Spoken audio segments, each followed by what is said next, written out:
everybody, welcome back to the ESFL, the Esports Fight League. My name is Bailey and joined as always by Mr. Bruce Lee Rob.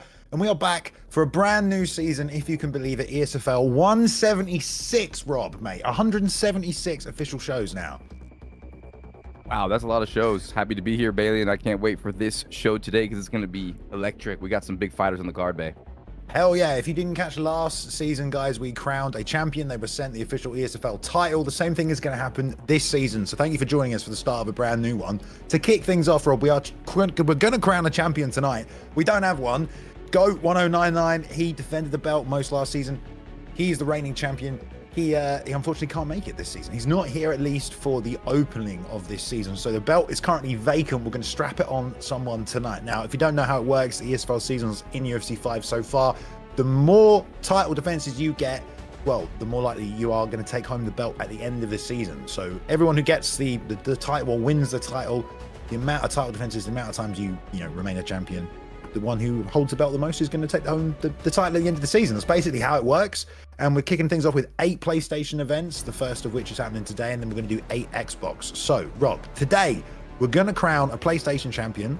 Before we get started with anything, let's take a look at the 8-man bracket and the 8 men that are competing here tonight. Rob, we've got some big names, lots of freaking hype because there's a couple of people appearing that we haven't seen in a while. Let's talk about the big name first of all, Rob. Mr. Nas is here to compete tonight. Yeah, I mean, Nas is just a player that faced a little controversy early in the season, but he has, served his time, served his due, and he has just been unleashing amazing content, releasing underbelly type content where he's kind of revealing all these secrets to the community. And I've been watching his videos, and he has just been putting in the work, and now he is here again to reclaim glory. He went against GOAT 1099 that you mentioned earlier, and he came up a little short, but now he is on the quest to get that ESFL belt, and this guy has it all. He is a special talent, Balian. Yeah, tonight we will be going all the way through to this final to crown a champion. It's going to be single elimination all the way through, best of 3 in the final fight. He's got Smudger representing the UK there in the first round, but of course, what remains of Vuk also in the tournament here tonight, a top prospect, a top pick, did very well last season, but so many great guys. Treehouse is in there as a dark horse to try and steal the whole thing. Got Storm in the first round. So guys, that is going to be the main card tonight, that tournament that's going to be taking place. But before that, we've got 7 preliminary fights coming up. So where's the first of which is pretty much ready to go, Rob. So I think we've said all we need to say. We're going to crown a new ESFL champion here tonight, but we're going to kick things off with Joe Goldberg taking on WD Fee, Rob. Here we go. Yeah, we're just in time for him to come back. There we go. Perfect. Looks like we're jumping into the fight here. And these are some preliminary guys. So let's see, what they decide to pick. It looks like we're in the welterweight division. Ooh, Kamaru Usman. It looks like it's the alter ego there, Balian, from UFC 268. He's going to be explosive out there. At one point, Usman was, we saw him get picked up every single week using that jab, that straight, keeping things really solid. But of course, we've seen Leon Edwards become a big part of the meta here at welterweight, just so well-rounded, so much damage with his kickboxing skills. It's a good kind of counter pick to Usman, but it really depends on which guy's going to be coming forward and aggressive. And if we see any takedowns, first fight of the night here, this is the ESFL debut for both of these guys. I think they may have turned their sound off, Rob, but we'll find out in a minute. I love when they turn their sounds off, but I think I could hear it a little bit. Yeah, but like you said, Leon Edwards is just a great pick. I love his length. I love his kicks, his teeps, and he does have some. Obviously, he has great ground game when he does get taken down. But we'll see what Joe Goldberg does. Looks like he's kind of taking the center here, Balian. Jab and using that rear uppercut to the body that we've seen make a comeback in UFC 5 is a great technique. Drains the long-term stamina. Some head health there with the knees and a little 1-2. Control on the center so far is Goldberg. There's a nice lead hook. Trying to keep the combinations going with that back uppercut as well, but knees to the body. Stamina being targeted by Goldberg already. Yeah, for sure. And Edwards, I liked his body. Ooh, nice little teep there. Feet doing a good job kind of ripping the body and then mixing it up to the head at the end of his combinations and already utilizing those teep kicks. But man, Goldberg is obviously just smashing that body with Usman. A little bit of a miss there, Bay. More of the rear uppercuts landing. There's a right hand that comes over the top this time. There's a little return there by Fee. Keeping the combinations going. He needed a lot of damage to that block right there. There's a little bleed through that's gone through on the health. And WD kind of ahead in that area. There's the double jab. I think the head kick's coming, but he went back to the left hand twice there. The last one broke through the block to some good early damage, and there's a front kick off the lead leg. 2 minutes gone so far in this first round, and the feeling out process is over. But Guy, you know, Rob, this is the ESL debut for both these guys, so there's going to be some nerves. Oh yeah, those jitters are there. Those butterflies are fluttering, and you're seeing Joe Goldberg, I feel, kind of struggling a little bit with the striking from Fee, and that block is being broken, and he's trying to grab that clinch. Finally is successful, frames him down. He's going to push him against that cage, land some knees again, and I wonder when the takedown is going to come, Bay. It seems like he wants to mix it up. Nice lead uppercut attempt, didn't work. I like the clinch strikes, though.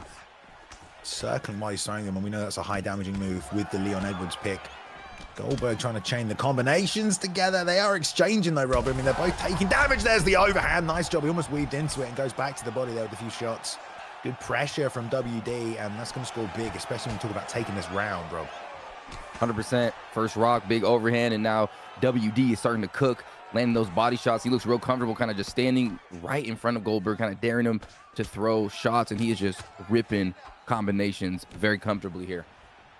Yeah, great work. Now going a little bit more defensive, really moving the feet as much and giving up some ground. There's a pull counter that led into this clinch attempt, and these double knees once again.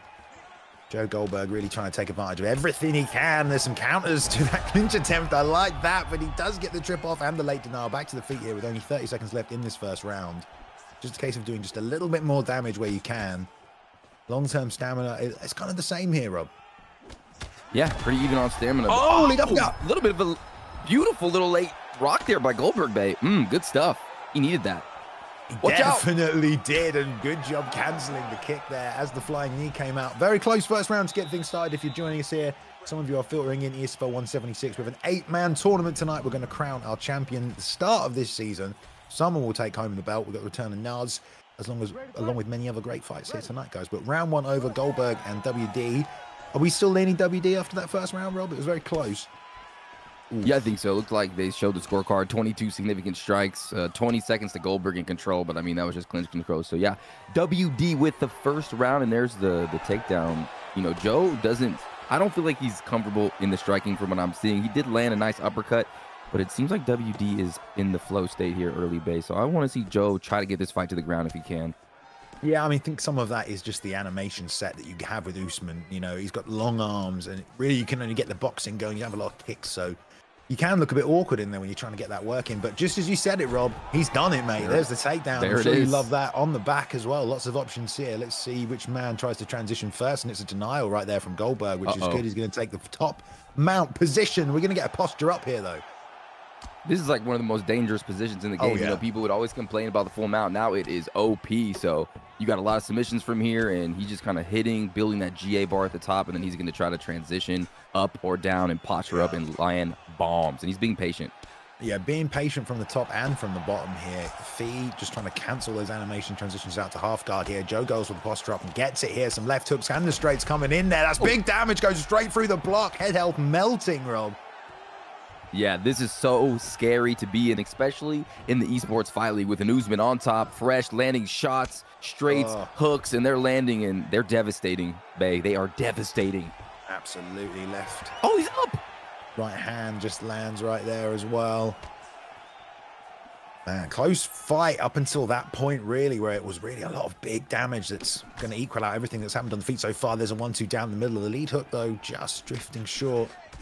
Long straight left, though, puts the uppercut behind it, man. The head health so low, Rob. At this point, either guy, a solid combination, and they could be getting sent to the canvas. Oh, the front kick landed to the body, though. Nice. That counts as a knockdown, right? Or was that just like a trip? I don't think so. Did fall, but yeah, like you said, the head health is dwindling on both opponents here, and now after that full mount, but now, WD just kind of letting it fly, that overhand, and now Usman exchanging. That they're throwing down here. Clinch attempt, going for the knees. Both guys kind of utilizing the clinch here, Hanbalian, in this fight.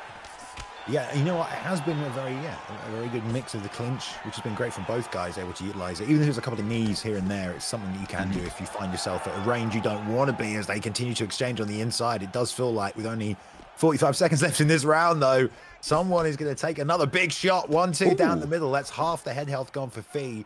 The lead hook goes seeking for Goldberg, and you can see he's trying to set something up. Steps in with the big hooks. Maybe that head kick is coming out. The way he's trying to sidestep the distance, there's the teeth.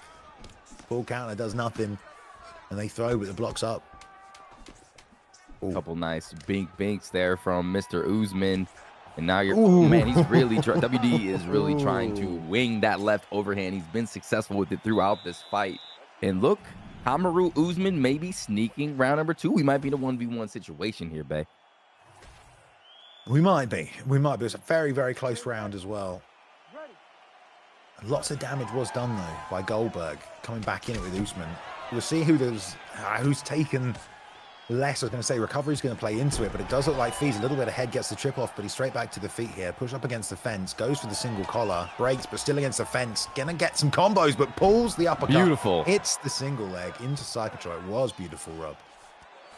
Yeah, he was against the cage, and he was getting bombed on, throwing hooks. The clinch was being threatened, and he still was able to keep his sense about him and get that takedown and turn it. And now he's in that side control position. Not a lot of players using this side control position as much. They always seemingly want to go to this position and then go into full mount.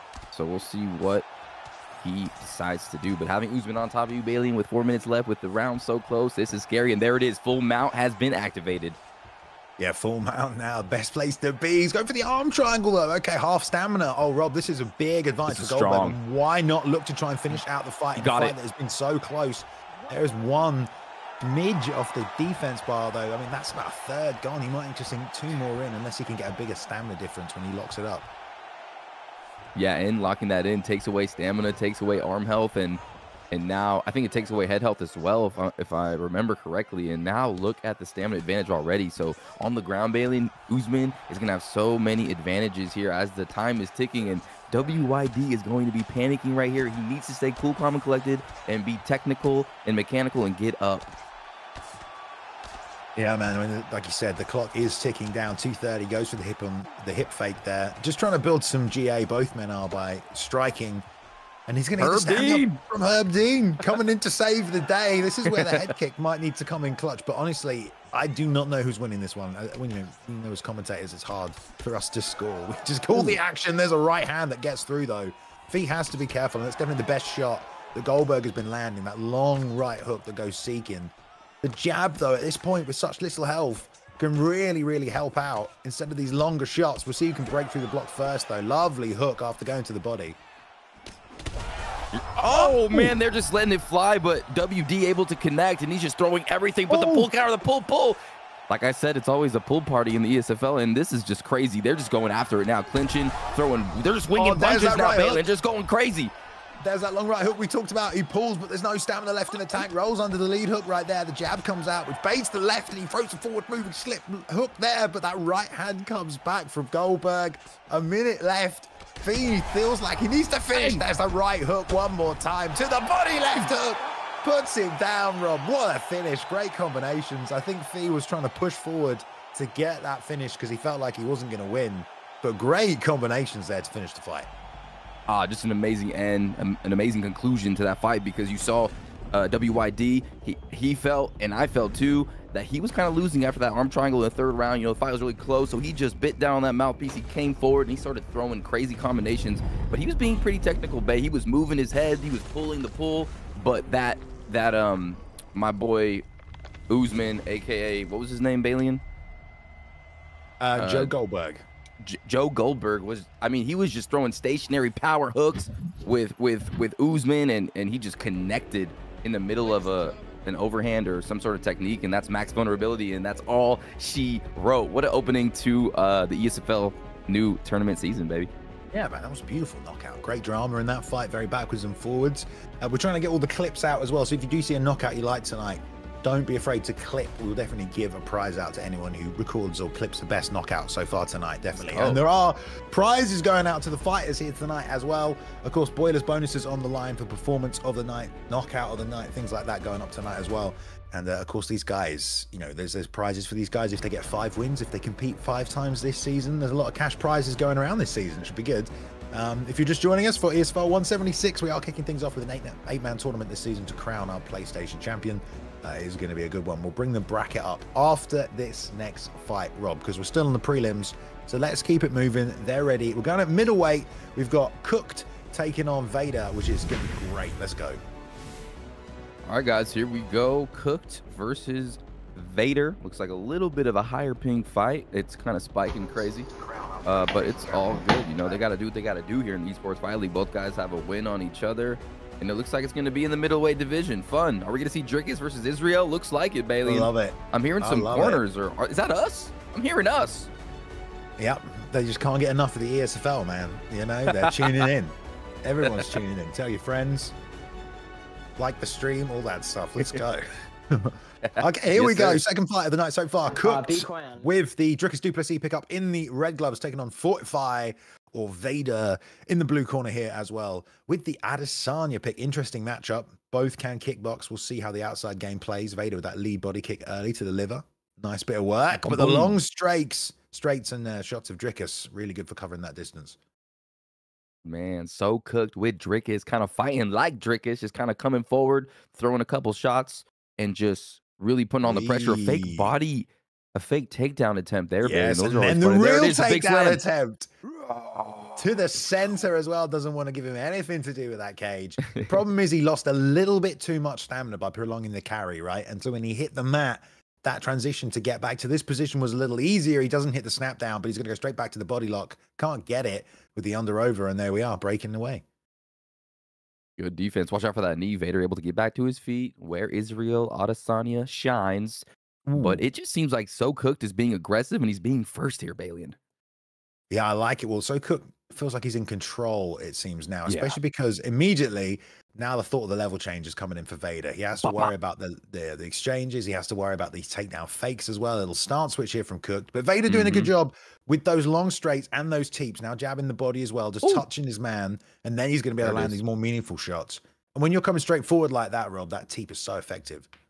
Oh, yeah, and it starts eating away your stamina, your body health, and they're just not fun. They add up after a while, and he's trying to target the body as well. But a couple shots in the clinch, you can throw if you are being clinched, and du Plessis throwing pretty nicely. But I feel like Vader kind of feeling himself a little bit here, but there's the takedown, Bailey, and down he goes. Yeah, he'll drain a little stamina for that. But yeah, I was going to say Vader was doing a great job. Turning sidekick lands there, but all these a little stamina because he pulled it off, about half stamina. He has to be careful doing that as well. But sometimes you just want to let those techniques go before that bar recharges. Now the blocks are coming out for those teeps because really Vader making those push kicks work for him so nicely. Now frames off, double knees to the body, no uppercut, but the flying knee comes out, actually sidesteps the single collar. I like the attempt to drive into the double leg, but it doesn't get it, Rob.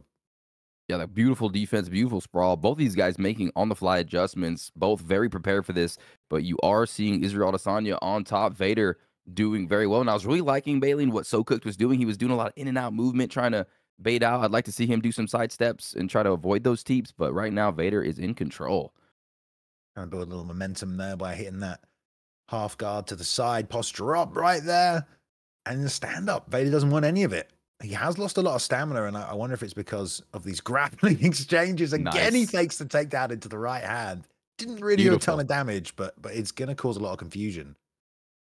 That was made famous by our boy Easy Work GG, that fake takedown right hand. Straight into the rear body kick there. Didn't land. Superbly clean. Lots of side steps from Cooked as well. I think he's been wondering and worrying. Oh, the knee to the liver. Great work. Double shots to the body. He's down, Rob. That was vicious. Look at his body. He's going to his corner, and he's huffing. He got hit in the solar plex about 3 times. Bop, bop, bop. Damn, Vader just brutalized Dricus. That was nasty. So quick with that combination to put those in. There's the uppercut, then left shot to the body, followed up with the right hook as well. Lovely little combination that did a serious amount of damage.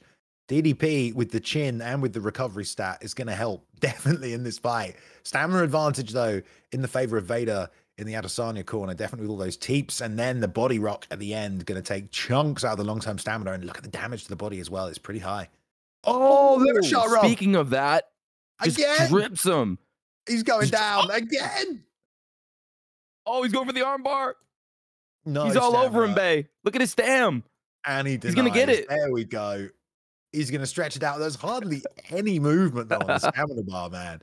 You want to feel like he should have gone for the ground and pound, but you know, happy to lock in the sub. That's going to do damage to the arms and the block anyway, and more ground and pound from the top. Vader is in full control right now. He is flowing, and Dricus is just in so much trouble. He is just trying everything. So Cooked. I mean, now that body's hurt, Balin, all those keep kicks are going to be even more monumental. It's just and that's what it was early that was really getting through was those teeps. And then also that reverse side kick to Nice the body, catch. that turning side kick, that was big damage. And it was the knees and then the combinations as well. Now on top, though, for Cooked, back to this sprawl position where Vader was able to get up earlier on in the fight. This time he takes the backside. He's going to throw that second hook in. Is it going to come through a little lag? He's got it in. Oh, he got it. Let's see what happens here, though.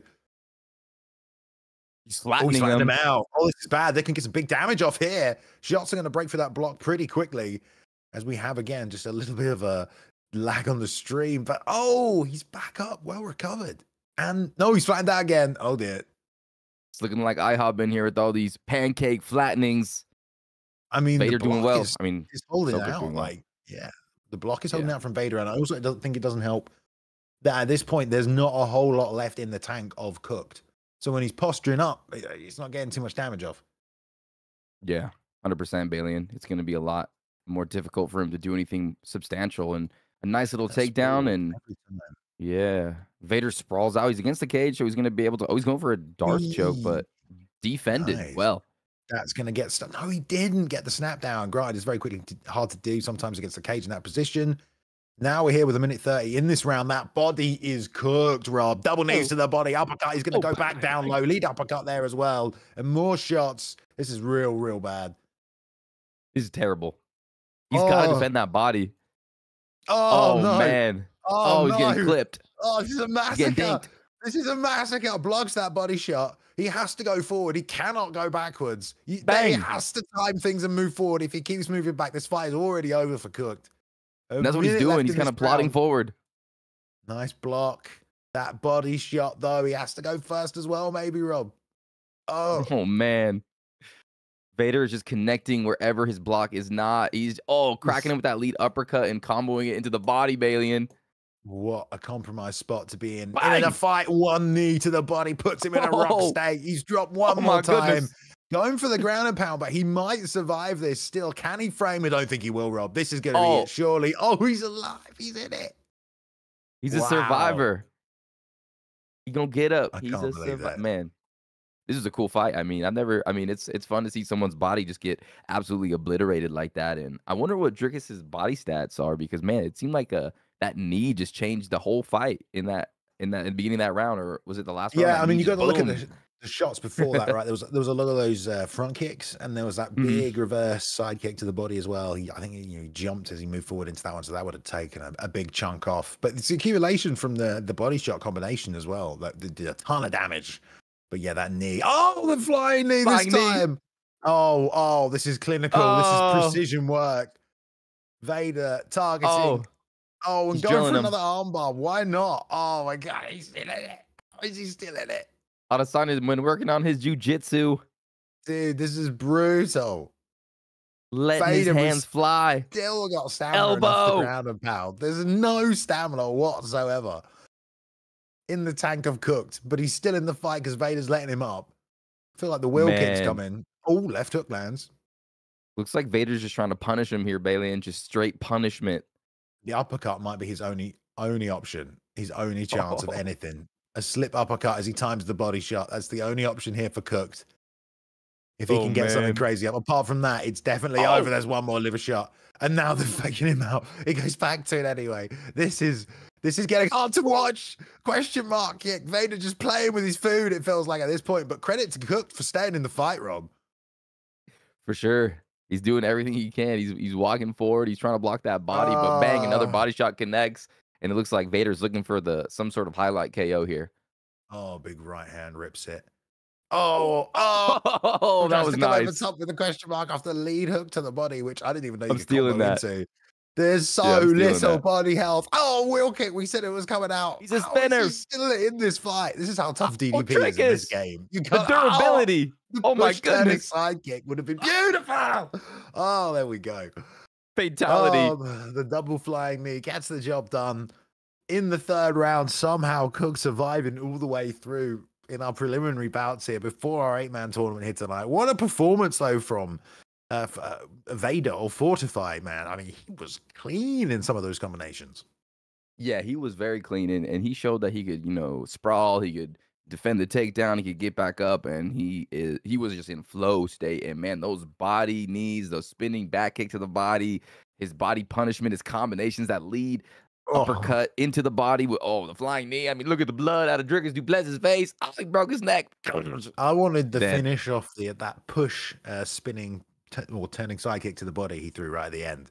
He pushed him and threw that, and he bounced off the cage. If that had finished him to the body, that would have looked incredible, dude. Like push, then turning side kick. Oh, that would have been great. He And I like survived. the body. Yeah.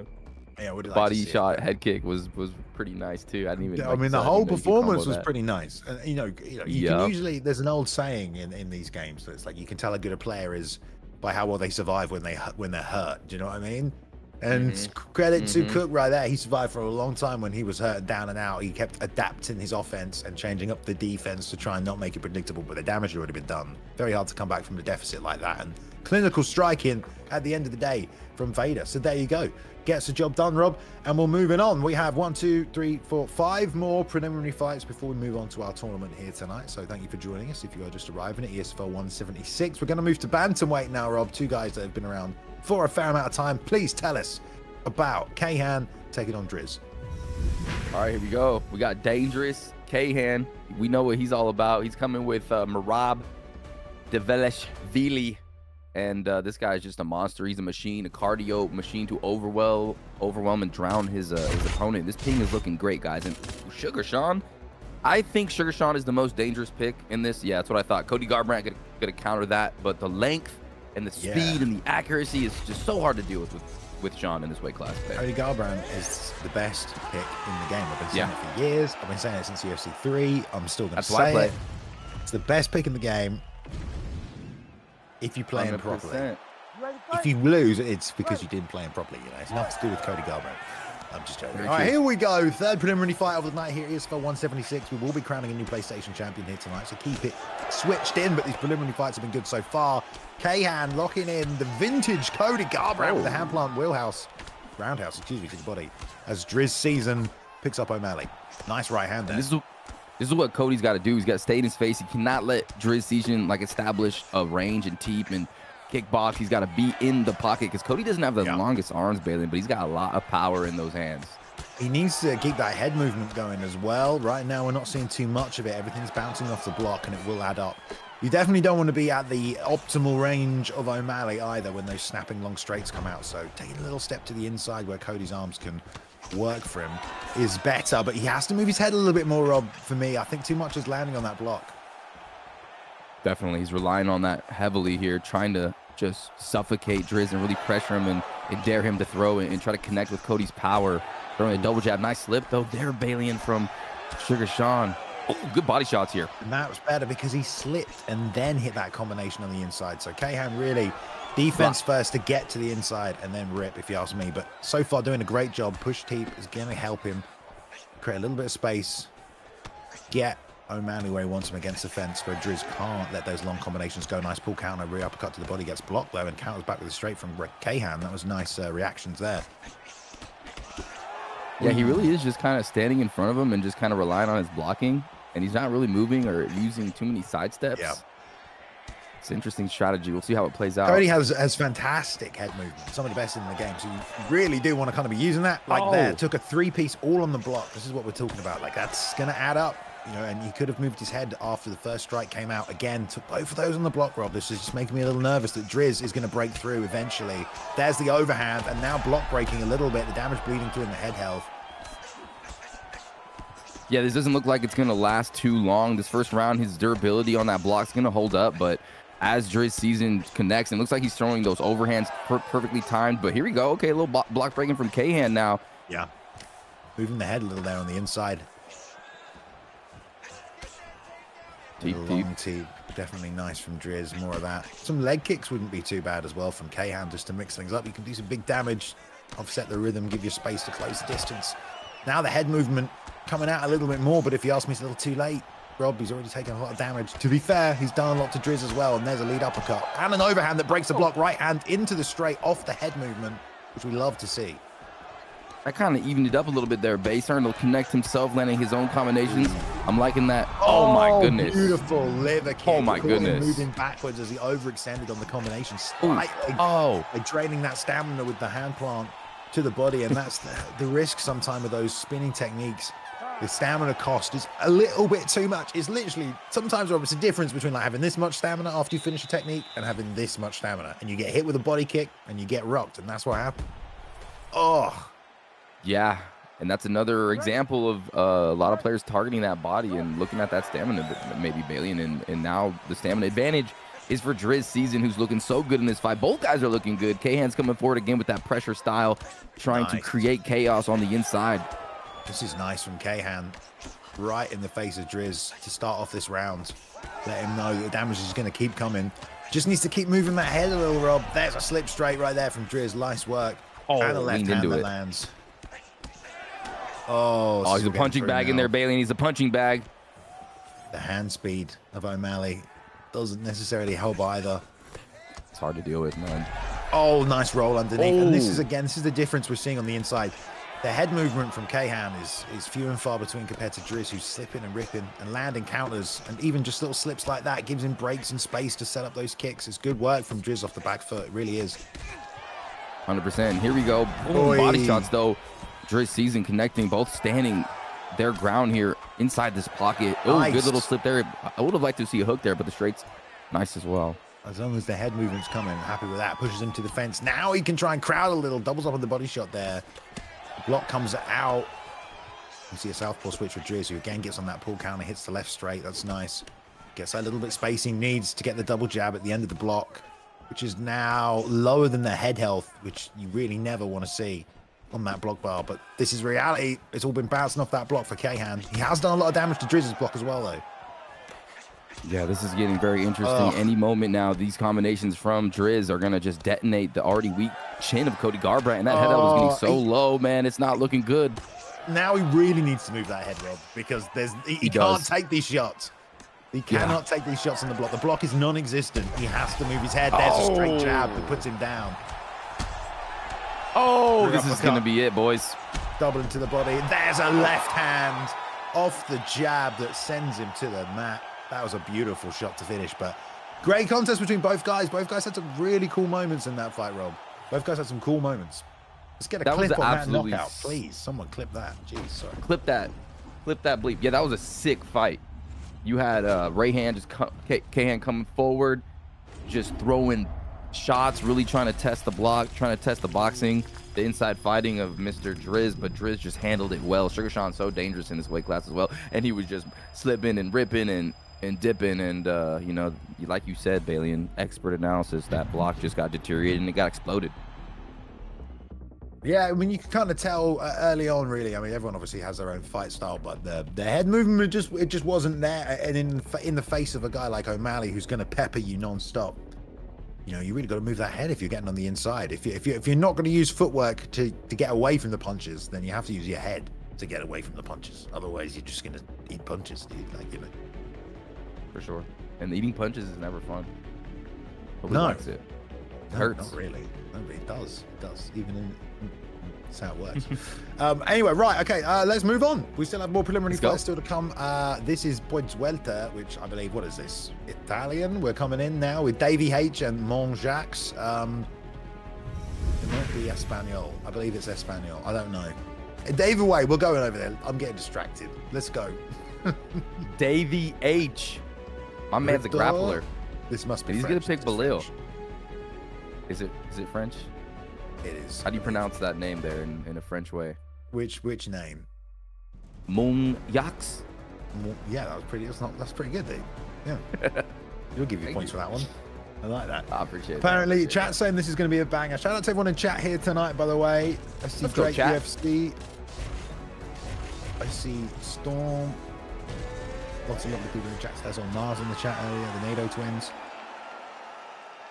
Either way, here we go. Happy to have Shout outs for Jax in the chat as well. People rooting for this one. Monjax, very good boxing. Okay, we're going to look out for that one. Either way, Monjax with the Darren Till pick, which is one of my favorite picks in the game. Let's go. Beautiful southpaw kickboxing against Leon Edwards, southpaw kickboxing. So this is a fantastic matchup here, Rob. I cannot wait to see some southpaw kickboxing. Well, here you go. Here you go. Right on the silver platter for you, babe. Davey coming forward with Leon Edwards putting that pressure. But, ooh, Till just throwing that jab straight out there. Bop, bop. Yeah, that long cross of Till is really nice if you can get the full range on it. And you're coming back with that lead hook as well. Did some big damage to Davey early. I like that Davey's using this lead body kick to get that liver shot off.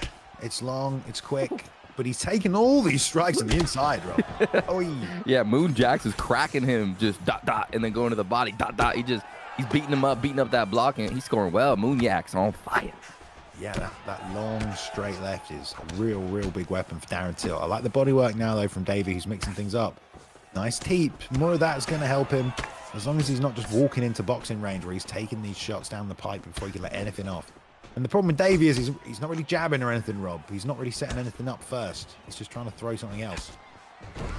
Nice yeah, he's just kind of walking in and just kind of eating these shots. But there's a nice teep kick. Now he's going to go to the back. Is he going to take him down, pulls him back? Ooh, Moon with the defense.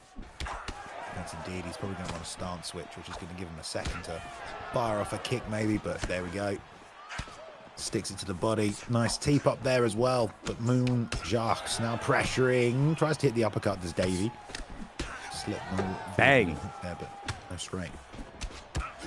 Hey, oh, man, nice Moon shots is there. just finding his mark. He is on target. He's accurate. Look at those kicks, Bailey. And those starting to add up a little bit for Mr. Davey. Yeah, I mean, that's what you need to do in this matchup, really. If you're getting pieced up with the boxing, then maybe we don't fight on the inside. Let's blast those Leon Edwards kicks. But now Moonjax catching that teep, runs him to the fence where he wants to be, and surely kicks of his own coming out soon. Big long left to the body.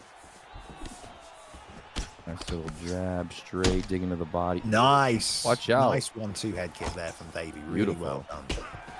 Oh, nice. I'm loving these hooks from Moonjax. Just clap. Yeah, the lead hook. Really nice weapon. Especially Southpaw Orthodox. There's the 1-2 again. And this is why we love Darren Till. The animation set is so satisfying with that long 2. You get the kicks behind it, but of course, smooth. Davey with Leon Edwards. Leon is still a fantastic pick, obviously, as well, with so many tools to get it done. We'll see. I mean, some wrestling. If there was wrestling in this, he probably would have won by now, you know? Like, nobody's, no, I'm glad that we ain't got wrestling. We just got some striking going on. Davey moving forward. The head health, you know, Moonjax has a big advantage here. Oh, man, Moonjax is a good striker. Chat was right on the money. I love that 1-2 from Darren Till, like you said, Bailey. I mean, he's like, finally a slip uppercut from Davey, making that read, though. That's nice exactly stuff. what he needs to do there to counter that long 2, because that's going to go long. You got a lot of counter time. Comes back quite slowly. Great job there from Moonjax, the Frenchman, coming forward, putting on the pressure. Lots of great boxing. We talked about the long 2, snapping it down the pipe. And really, Davey kind of just walking into a bit of damage there, Rob, would you say?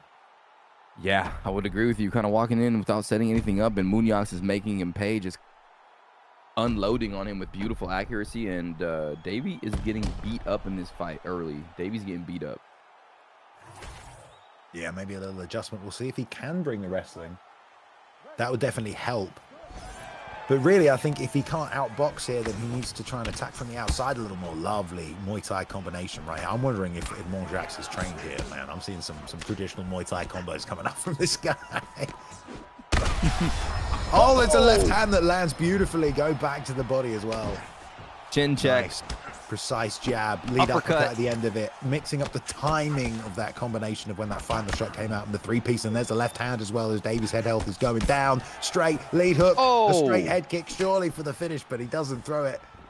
And Edwards pushing forward still. Davey trying to find what he can, Rob. I am loving Moonjax right now. His combinations are just on point. He flowing. He flowing. Good work from Davey. Nice teep that's going to buy him a little time. He's going to push to the fence. No, he doesn't this time. Goes for the double knees. Nice rear uppercut. He's done some damage. Ooh, walking in still. And then that body kick got caught, and that would have landed quite nicely. Good awareness. And there's the head kick sneaky on the end of it, but now failing a little on the block. Hits the moving hook to give himself a bit of rotation back towards the center, but there's a beautiful slip left hook that sends him down, Rob. He cooking right now. He cooking, Moonjax.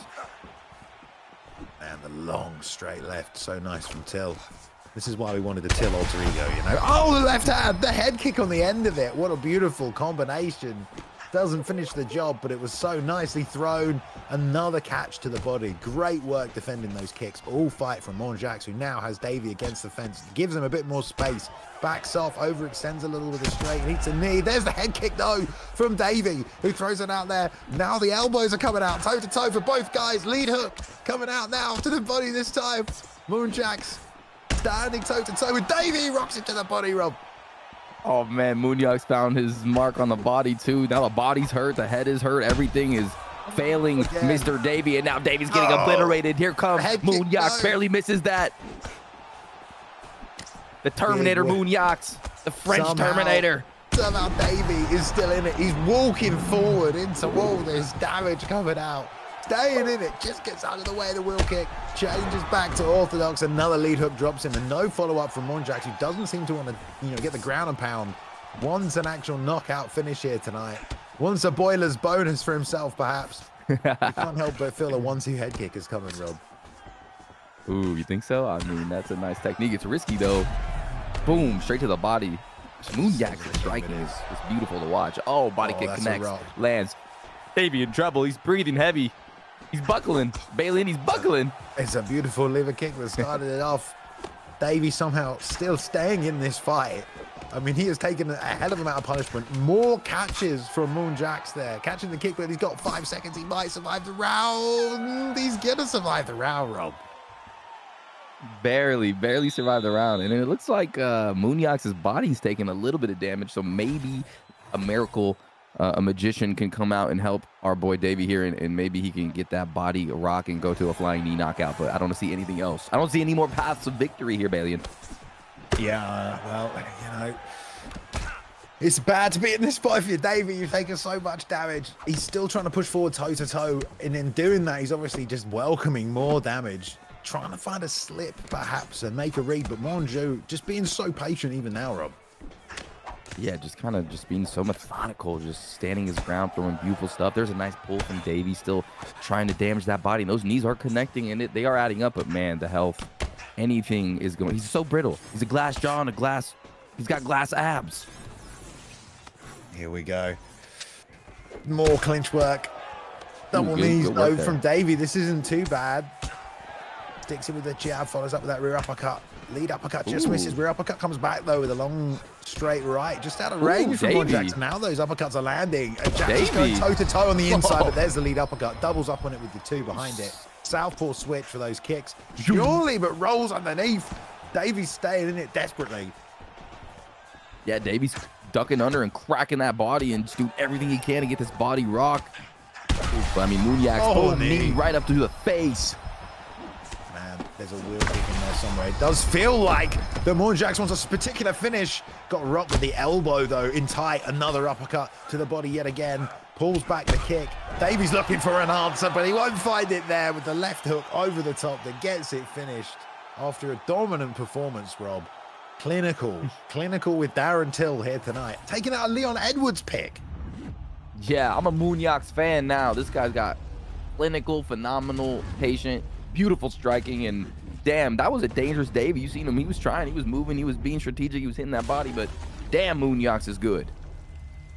Definitely, man. That was lovely to see. Lots of great combinations, attack with the kicks, really the boxing and the stiff jab, the left hooks, the straight left got it done, but there were some nice kicks in there as well. But great performance, man. You love to see it.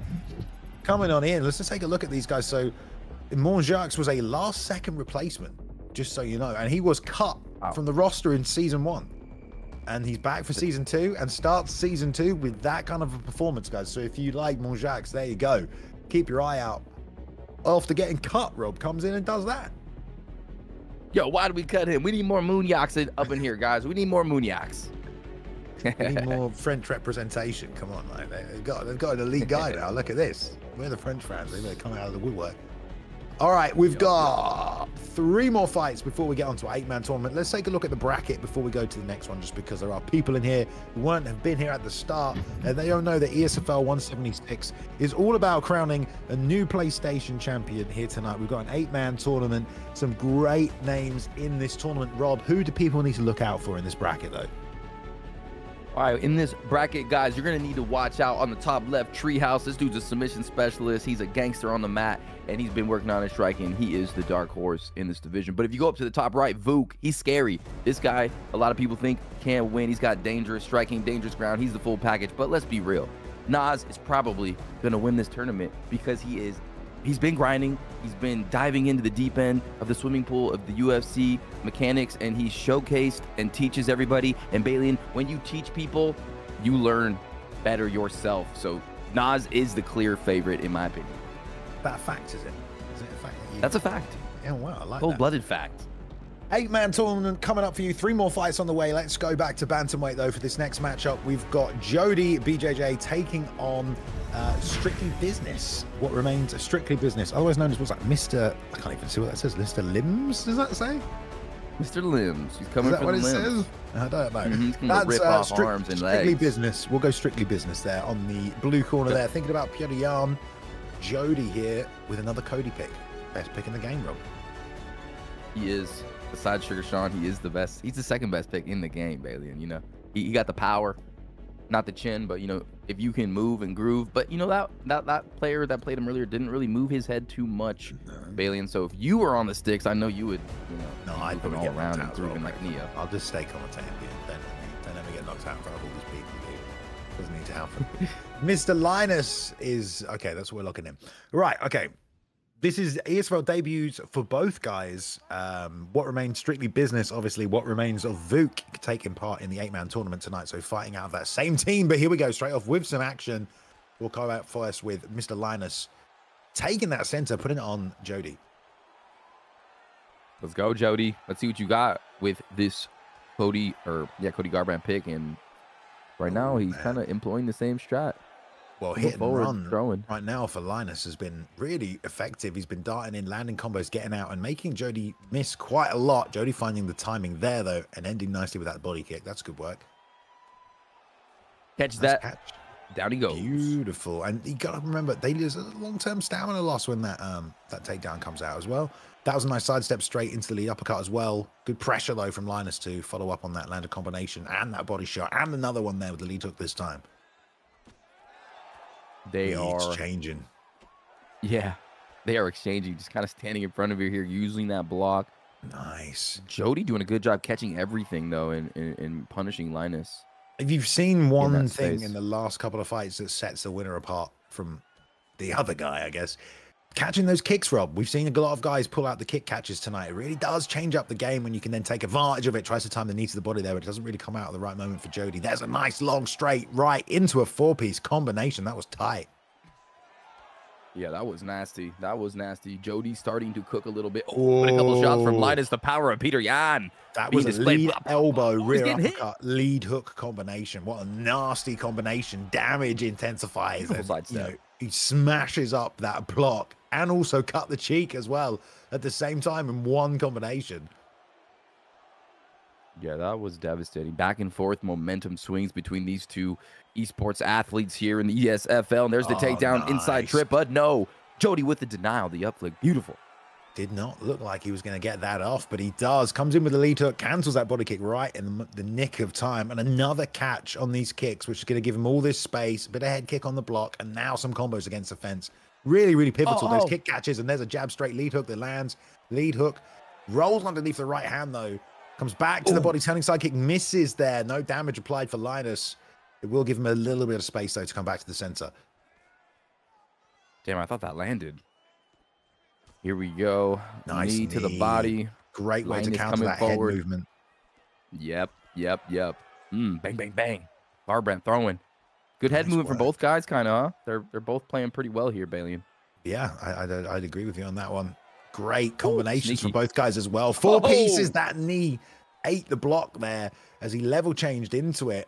These knees from both guys is good now. Breaking down the chin a little bit, though. Yan, 4 right hands in a row there for Linus. Each one chipping away and taking off that head health. Joby really now needs to get into evasive mode. This is just the first round, Rob, and already gets rocked there. Sheer amount of damage. Luckily slips a knee to the body, which we've been trying to fix for years, but there you go.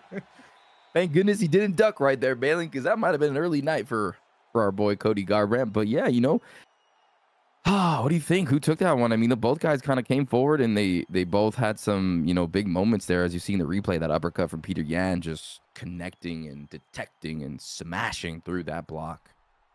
Yeah, I mean, I think Linus took it, right? If you just look at the amount of damage done, even if they landed a similar amount of strikes, which we just saw that they didn't, Linus, I think, has more durability. So if you just look at the amount of damage done to the head health, he's going to have dealt more damage. Although the block looks a little bit lower for Linus, but the head health is higher. Which just is credit to the head movement of Jody, really, that his block is still a lot higher in this fight, and he is going to need it, and to stay on his bike.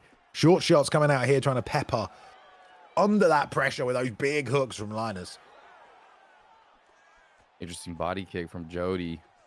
Jody's trying to fend off Linus here. Linus coming double jabbing, a lot of head movement. This is where things like leg kicks and teep kicks really help slow down that pressure, because they can really halt your man, create space like that. And that's what Jody needs. He needs a little bit of space, at least for the first sort of 2 minutes of this round. Landed a nice combination there, and that took some chunks off the head health. Just needs to be able to get the combinations off without absorbing too much damage. And there's a right hand that lands right there as well. Seeking, and he's able to enter and exit a little bit faster than Linus right now. Really, Rob, it seems like whatever guy is pressuring in and exiting first is winning the exchanges. Yeah, totally. It's pretty fun to watch. This is an exciting fight here. And, ooh, Jody's kind of finding his rhythm a little bit. Nice side steps, too. And he's kind of connecting with some good uppercuts on the inside. And, man, but Yan, that right hand, though, down the pipe, and the block disappearing. Now coming forward, he can put some pressure on. Rear uppercut, left hook is such a devastating combination. And there's a long straight right. Just too much damage that caused the rock. He leans into the right hand that time, doubling up to the body there with the right hand, and then rolls right into a right hook and puts him out, Rob. Devastating shot. Vicious right hand connection as he leans into it, folks. That's the Esports Fight League knockout right there, baby. Look at this. Detonation. That was beautiful. These fights have been crazy and chaotic. These fights have been crazy. Some great finishes here as well. Bam! Right hook as he leant into it. Oh. And again, that's the only problem you have with Cody Garbrandt. It's just like, you don't have the durability. But what you do have is the evasion. Unfortunately, that first round was so chaotic, Rob. I think he just took too much damage in that first round, I don't think like that was his intention, obviously. But when you're trading and you're going back and forth in that high-paced, high-level fight, as Cody Garbrandt, it feels like you kind of need to take that first round a little slower. You really can't bang it out and slug with people because you just won't last the distance, Yeah, I mean, if you want to come forward, sometimes you can come forward, and if you use your head movement, you use your side steps, and you start getting off your shots and you land, then you're good. But if you start taking damage, especially against like Peter Yan or Sugar Sean O'Malley, you're not going to win that fight, bro. You're not going to win that one. So your chin's going to deteriorate, your block's going to deteriorate, and then it's going to be a glass jaw type of situation. But yeah, woo, that was fun. That was a fun matchup. That was a great one. Let's go. Definitely, indeed. It's a very great matchup. We like the both of that one. Debuts from both guys, so I'm sure we'll see them again at some point as well. But 2 fights left before we get this tournament started. Things are moving very quickly right here. Both guys are ready to go. So we're going back to middleweight right now. We've got Smokey the Don taking on MG. Looks like we're getting some fun picks in this one as well. AKA's MG as well, we should say. 4 and 5 in season 1 for MG, and Smokey coming in as a last second replacement. So both guys want to start the season off on a good start, good foot. Yeah, here we go. It's important. Your first debut is always a nerve-wracking experience, but Dricus du Plessis versus my favorite pick, Anderson Silva, who's so good with his movement. His head movement, his striking is fast. It's going to be interesting. A clobberer like Dricus du Plessis plotting forward against an artiste. Let's get it. Yeah, we've seen similar matchups here tonight already. We've seen the durability that you get when you pick DDP. But already trying to move forward. Rear uppercut to the body, and that teep kind of shows a little of the game plan already of MG. Probably going to play for that long-term stamina, Rob. I would guess so. It's very important in this game. A lot of guys have been really focusing on like body shots too in the meta. So, ooh, nice little uppercut off the break. It just opens up the head, so much easier for yourself. If you hurt that body, then you can definitely seek high. But really, it's about mixing up the target sometimes, isn't it? And trying to keep your guy guessing, because if you just move and throw to the head all the time, you're probably never going to land. Yeah, and then you'll gas yourself out too, and you'll be like, "Dang, I should have mixed it up more at the beginning." Because some people will headhunt, they'll try to block break, and then your opponent will crack your body again and again, and then you're gassed out, breathing for air, and getting knocked out. Lots of fakes going on here as well. Some level change fakes from both guys. Both guys using the jab to the body and trading teep kicks right there. Getting a little bit better of that exchange. Double knees run to the fence in case of break, but I love the reshoot. That was beautiful. I was about to suggest it myself. But beautiful work with the reshoot from Don. Gets his top position.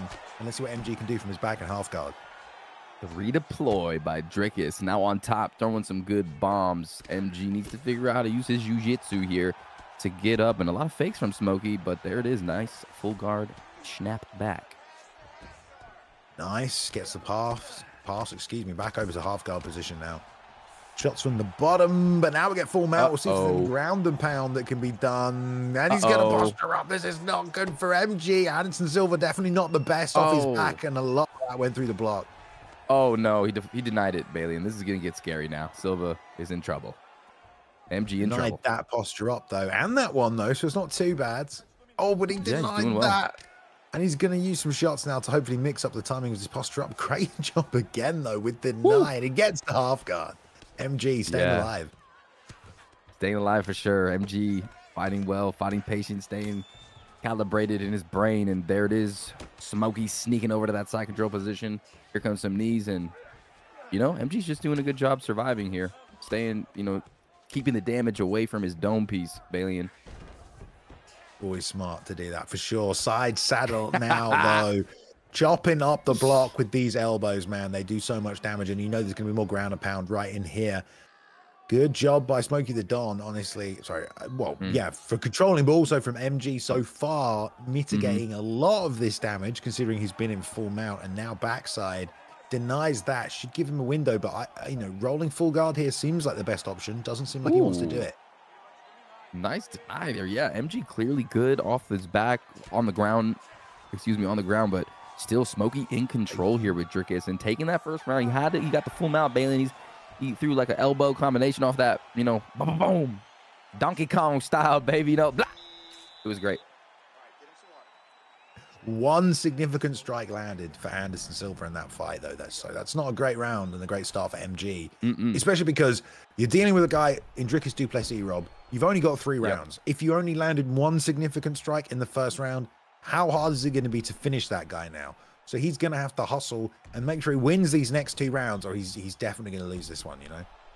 100% confidence for Dricus as well. You know, he was able to get to the takedown, control the fight. You know, he probably felt some resistance, though, from MG. You know, getting out of the full mount is a big success, in my opinion, as well, especially under the bright lights of the ESFL. So we'll see. He just needs to stay on his feet. He needs to keep his range and throw some front kicks out there, you know?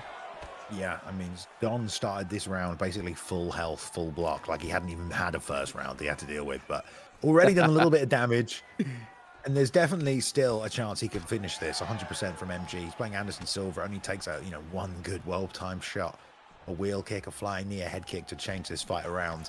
Don being very good with his pressure right now, though, just seeking with the lead hand, not overthrowing that backhand and forcing anything, and lovely head movement. Good job with the shot, but good defense by MG. Yeah, flipped it too. That was tough. MG showing he's got defense as well, takedown defense, and Dricus is doing really a good job of kind of sneaking, Smokey the Don sneaking these takedowns and not being, you know, oh, beautiful sidestep, not being predictable. Yeah, definitely. The side steps we've seen a lot here tonight. There's a nice straight left and the lead hook. That's really the only thing that's landed so far on the MG side is the straight and then lead hook combination. He snaps it off a few times. Everything else is kind of getting evaded, rolled with, blocked. There's that lead hook again. That's a money shot for him, but all he can seem to land. A lot of what you feel like Smokey's doing, Rob, is just to set up this takedown that he's going to shoot eventually. Yeah, a lot of side steps, a lot of slips, and you know MG in the back of his head is like, ooh, nice knee though, just connects on the entry there. MG doing better this round, but Smokey's also doing really well. MG's doing better because he's getting a bit of space. Smokey's giving him that little bit of space that he needs this round, so it's a little different, but that's because Smokey, I think, needs space to shoot this takedown, and he's not got it yet. In the first round, he got it pretty quickly, so that's probably why we're seeing that. And that's a nice advancing combo by MG right there to put Don against the fence and the teep as well. Knows he's got to keep his man there. Doesn't get the denial down on the takedown. Looked like he was going to have it. We're going to get a stack guard position here. Nice Good job. flick. Tricks him off, and he's going to end up on top. Great baby. work by MG. And now he can steal this round, Rob. Oh, yeah. MG looking like a smooth criminal in there. Now he on top. He's got a little stamina advantage. He's sneaking around on top of Dricus now. And now Dricus du Plessis, you know, he's wondering, this guy's pretty good. Smokey's like, dang, I'm on my back. How do I get back up? Oh, denied. Yeah, man, this is great for MG. Now gets his own position in full mount. Oh, right there MG! as well. Uh-oh. Thinks about the arm bar. Let's see if he can sink it in. It's going to be tough. He doesn't have a lot of stamina right now. That was denied. That's a fake, yeah. And that's another. No, that's a denial, I think, right there as well. Now he's going to hit the transition. Neither guy has stamina, so it's a race and he wins. That's a big, big submission bar that's gone down there for Smokey the Don. That is a confidence booster for MG and a confidence destroyer for Smokey. If he gets caught one more time, it's over. Plus his stamina took a little bit of a chip right there, and a great round for MG, Bailey. And I mean, he kind of showed some defense on the takedowns, and he, you know, looked right there, clinch, blah blah, and then on the ground, man, he turned the tables, got on top, and locked it in armbar.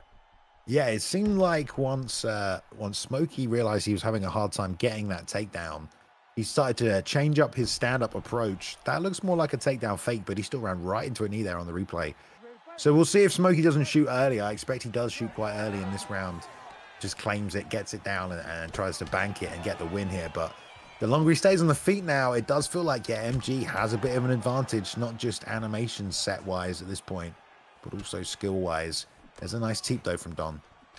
Yeah, it feels like MG's kind of finding his timing here, you know, like finding his rhythm, but he did so good here last time. Let's see. And there's a buzz. Not this one. Yeah, I mean, why wouldn't you, right? That worked in the first round. The second round, he couldn't get it. He's got to get it out there as soon as possible to start this third round. And that's exactly what he does. But great timing in the reversal there. And a little, maybe rushing a little bit, Rob, there. Yeah, maybe. And MG's just so good on the ground. He's predicting these movements from Smokey and making him pay. And now the confidence being chipped away again for Smokey on top. But full guard acquired again for Smokey. Can he get? He's faking. He's trying to. But beautiful. Oh, yeah, that's right, Silva. Back to your feet. Back to your wheelhouse. Catches that kick and a punch and a trip to follow it up. That's going to do more damage to the stamina and a little lead kick. We like to see that as well. Long shots coming out in return, but covering loads of distance and giving space for these kicks, digging the straight to the body. I like to see that. Catches a kick again. Elbow doesn't land, but the pressure now from MG really giving Don problems. He's not going to be able to shoot from here, Rob. Yeah, and it feels like Smokey is kind of missing a lot of these shots, and MG's kind of just backing out that Silva footwork. Like right there, he's missing, he's gassing out, he's getting a little maybe nervous. The moments, the pressures, he's feeling the pressure, he's feeling the moment, and it looks like Silva's just flowing. He's in pure flow state here. Goes down to the body. Again, 2 minutes left. It's been a very close fight, but MG starting to take over in this final round. Stamina-wise, it is fairly even, though. It feels like he can still win this fight if he just finds a way to push forward. Does Don, but that block there drained the stamina, and look at how MG takes advantage. MG cooking, baby. Uppercut lands. Smokey in big trouble, babe. Smokey needs to... uppercut. He's bloody. Oh, he sticks him with the straight as well. There's the forward-moving slip hook, though. That works for him. Rear uppercut, lead hook. I mean, Don is just chucking stuff at him now. What can he land? The straight left been clinical so far tonight, and that lead hook behind it. We've said it earlier on tonight. To the body, back to the head. Don having to slide out, goes to the body, but eats a three-piece because he commits to the kick. Stamina fading a little for MG. This is the only reason it feels like Don's still able to stay in the fight. Oh. Yeah. Smokey is just getting... smoked right now. MG kind of just using perfect range. He's being precise, good combinations, and now Smokey 30 seconds left, getting destroyed on top. MG, can he finish him? Bang, bang, bang, it's over. Beautiful finish. Go, bang. This is what we said in the first round, man. It was like, he did not do hardly any damage. Is he gonna be able to finish him? The answer is yes. He was able to finish him. It added up in those other 2 rounds. And he also slowed him down with all the body work that we saw early as well. We saw that he was targeting that long-term stamina. It definitely also paid off for him as part of the strategy. So great finish there, really, and great comeback by AKA's MG. Yeah, that was impressive because anytime you get taken down, especially under the bright lights of the ESFL, ladies and gentlemen, against a player of, Dricus's caliber, Smokey, getting back up, and then second round, you get taken down again, and this guy just wants to bring you down, and he's a gangster kind of on the feet too. And then you reverse the position, get on top, locking in armbar, and then in round 3, you just start, styling on the dude, just just, get him against the cage, getting the finish, because who knows how those first 2 rounds were scored, Bailey. And I mean, that was just beautiful for MG. I'll be remembering this kid. Yeah, 100%, dude. Great performance, and it's just like a nice, fun fight to have seen. Lots of drama in that one. So we enjoyed it. There we go. All right, it's time for the last fight of the preliminaries before we move to our 8-man championship tournament. We're going to have another trip back to Bantamweight. I hope everyone is feeling good and ready to go because, yeah, this 8-man tournament, once it kicks off, Rob, it is going to be freaking sick. So let's get to it. Top of the preliminary card, we have iTechie taking on Verstyle. So let's go. Ooh, iTechie versus Verstyle. These are 2 beautifully talented players, and I am ready, and I am hyped up, Bailey. And just so you know, I heard you say that earlier. I'm ready, and I'm ready. I'm super juiced for this last fight, and I'm juiced for this tournament. Hope you guys are all excited, or as excited as I am. And bantamweight, we're gonna have some fast strikers. Ooh, is Dominic Cruz gonna come on, Bailey? We get to see some Dominic Cruz gameplay. 5-star Dominic Cruz is what we want to see. 100%. Prime skis. If you go watch 2 hours of Dominic Cruz fight footage and then play Dominic Cruz in UFC 5, you will fight God's here 100%. You just got to get in the mind of the strategy of Cruz, and you will be invincible. The TJ Dillashaw pick going up against him, and yeah, the alter ego version as well. So this is a fantastic matchup. Let's go. Let's go, baby. This is gonna be a fun one. 3 rounds. Let's see what's good. All right, here we go. Can't wait for this one. WEC Prime Cruz being picked up there by Tech, and then Verstyle with the Prime TJ Dillashaw. Let's go. Ooh, a lovely outside leg kick, and that is going to be money in the bank every time he lands one of them. Nice, nice. Advanced combination. Ooh. Oh. They both got that unique footwork, the unique movement too. Definitely do. It'll be interesting to see if anyone mixes in any takedowns as well. See if Techie gets a little of the Dominic Cruz movement going, but really hitting and running the best option here for Techie, and trying to fill the space with kicks like that as he advances forward. So already implementing a great game plan there. Nice timing on the Nino for Verstyle, and Verstyle, those solid combinations ending with the kicks probably work out for him, Rob. Nice. For sure, those kicks are nasty. Ooh, there's one as well, but a little bit out of range. Nice for Mr. Berry. A couple of leg kicks here, and Dom Cruz had some interesting leg kicks. He used to like really throw himself off to the side. Yeah, do in this game, but you could do in other games. Oh, head kick. There we go. Flush. So well timed. Beautiful distance management right there to land that, and the stance switch as well to try and get away from the leg kick. Ends up eating it anyway. But Verstyle here kind of stuck in sort of perpetual motion. It feels like, Rob. Yeah, there are a lot, so much movement in and out. They're just covering so much distance in the octagon, and Dominic is hard. Look how far he is already. Just bounces like a rabbit out of the range as Verstyle is trying to land a strike on his target. This is definitely much better from Tech as well, just in terms of when he's choosing to strike, what he's choosing to strike, and then how he gets out and away afterwards. Trying to maximize the cardio and use that as a weapon in this fight as well, because Tech really does have to throw more volume. He does not have the power that you get in that TJ Dillashaw pick, but good timing obviously will always add up to more power anyway because of vulnerability and things like that. For sure, that volume will overwhelm you, and already Verstyle in the first round's getting drilled, and then Cruz is just not there to be hit, and then bop, bop, bop, he throws a nice little 3-piece and a Sodi. Oh, left hand again, man. Verstyle's getting clipped. He is, and now he's trying to go toe-to-toe a little bit, and everything was just blocked by Techie right there, man. You've got to give a shout-out to Techie's down blocking. He's doing a good job covering the body when the shots come low. You see those elbows twitch and drop right there for a second, even though it was cancelled.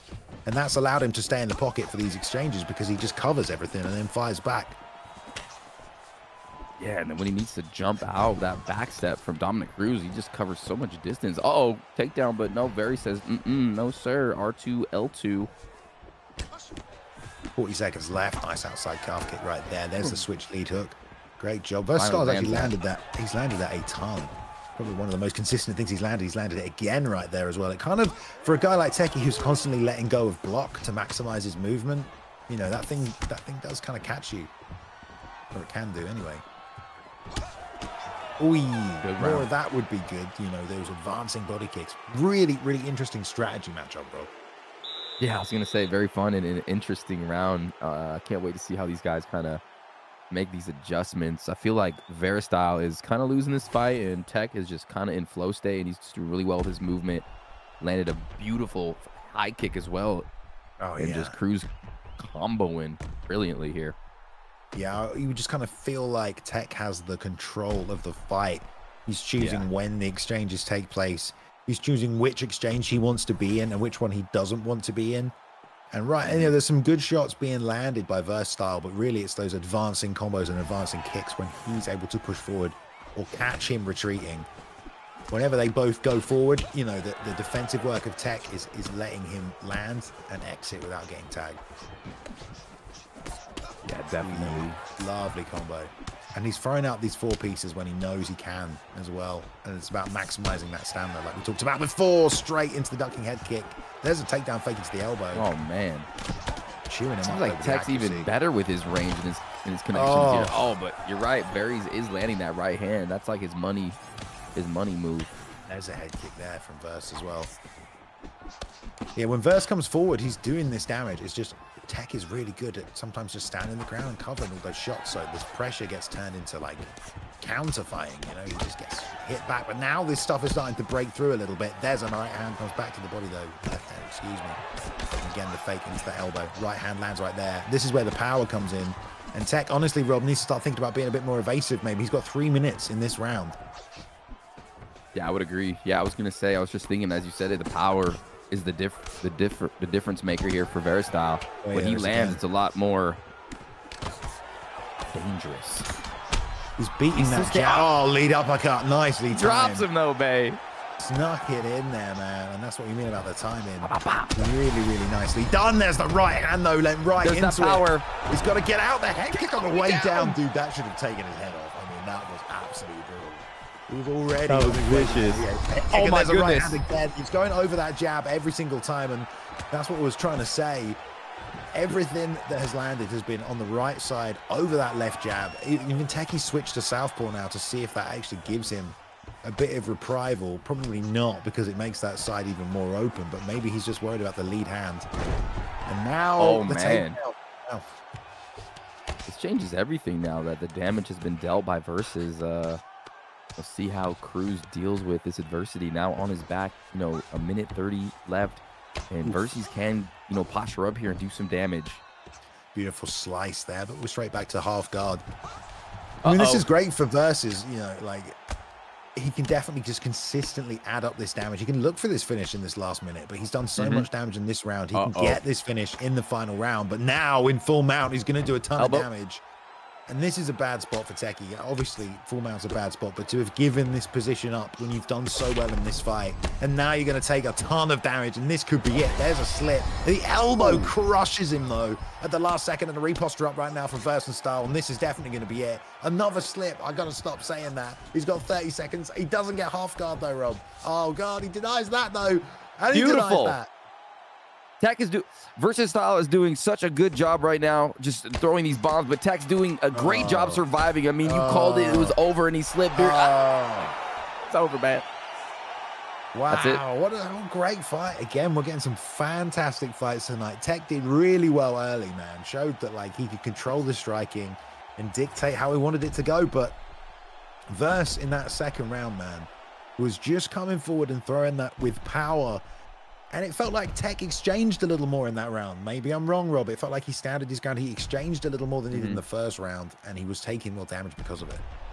No, I think you're right. He was standing really close. He was almost trying to, like, do his own damage and maybe rush to the finish or something. But yeah, no, I agree with you.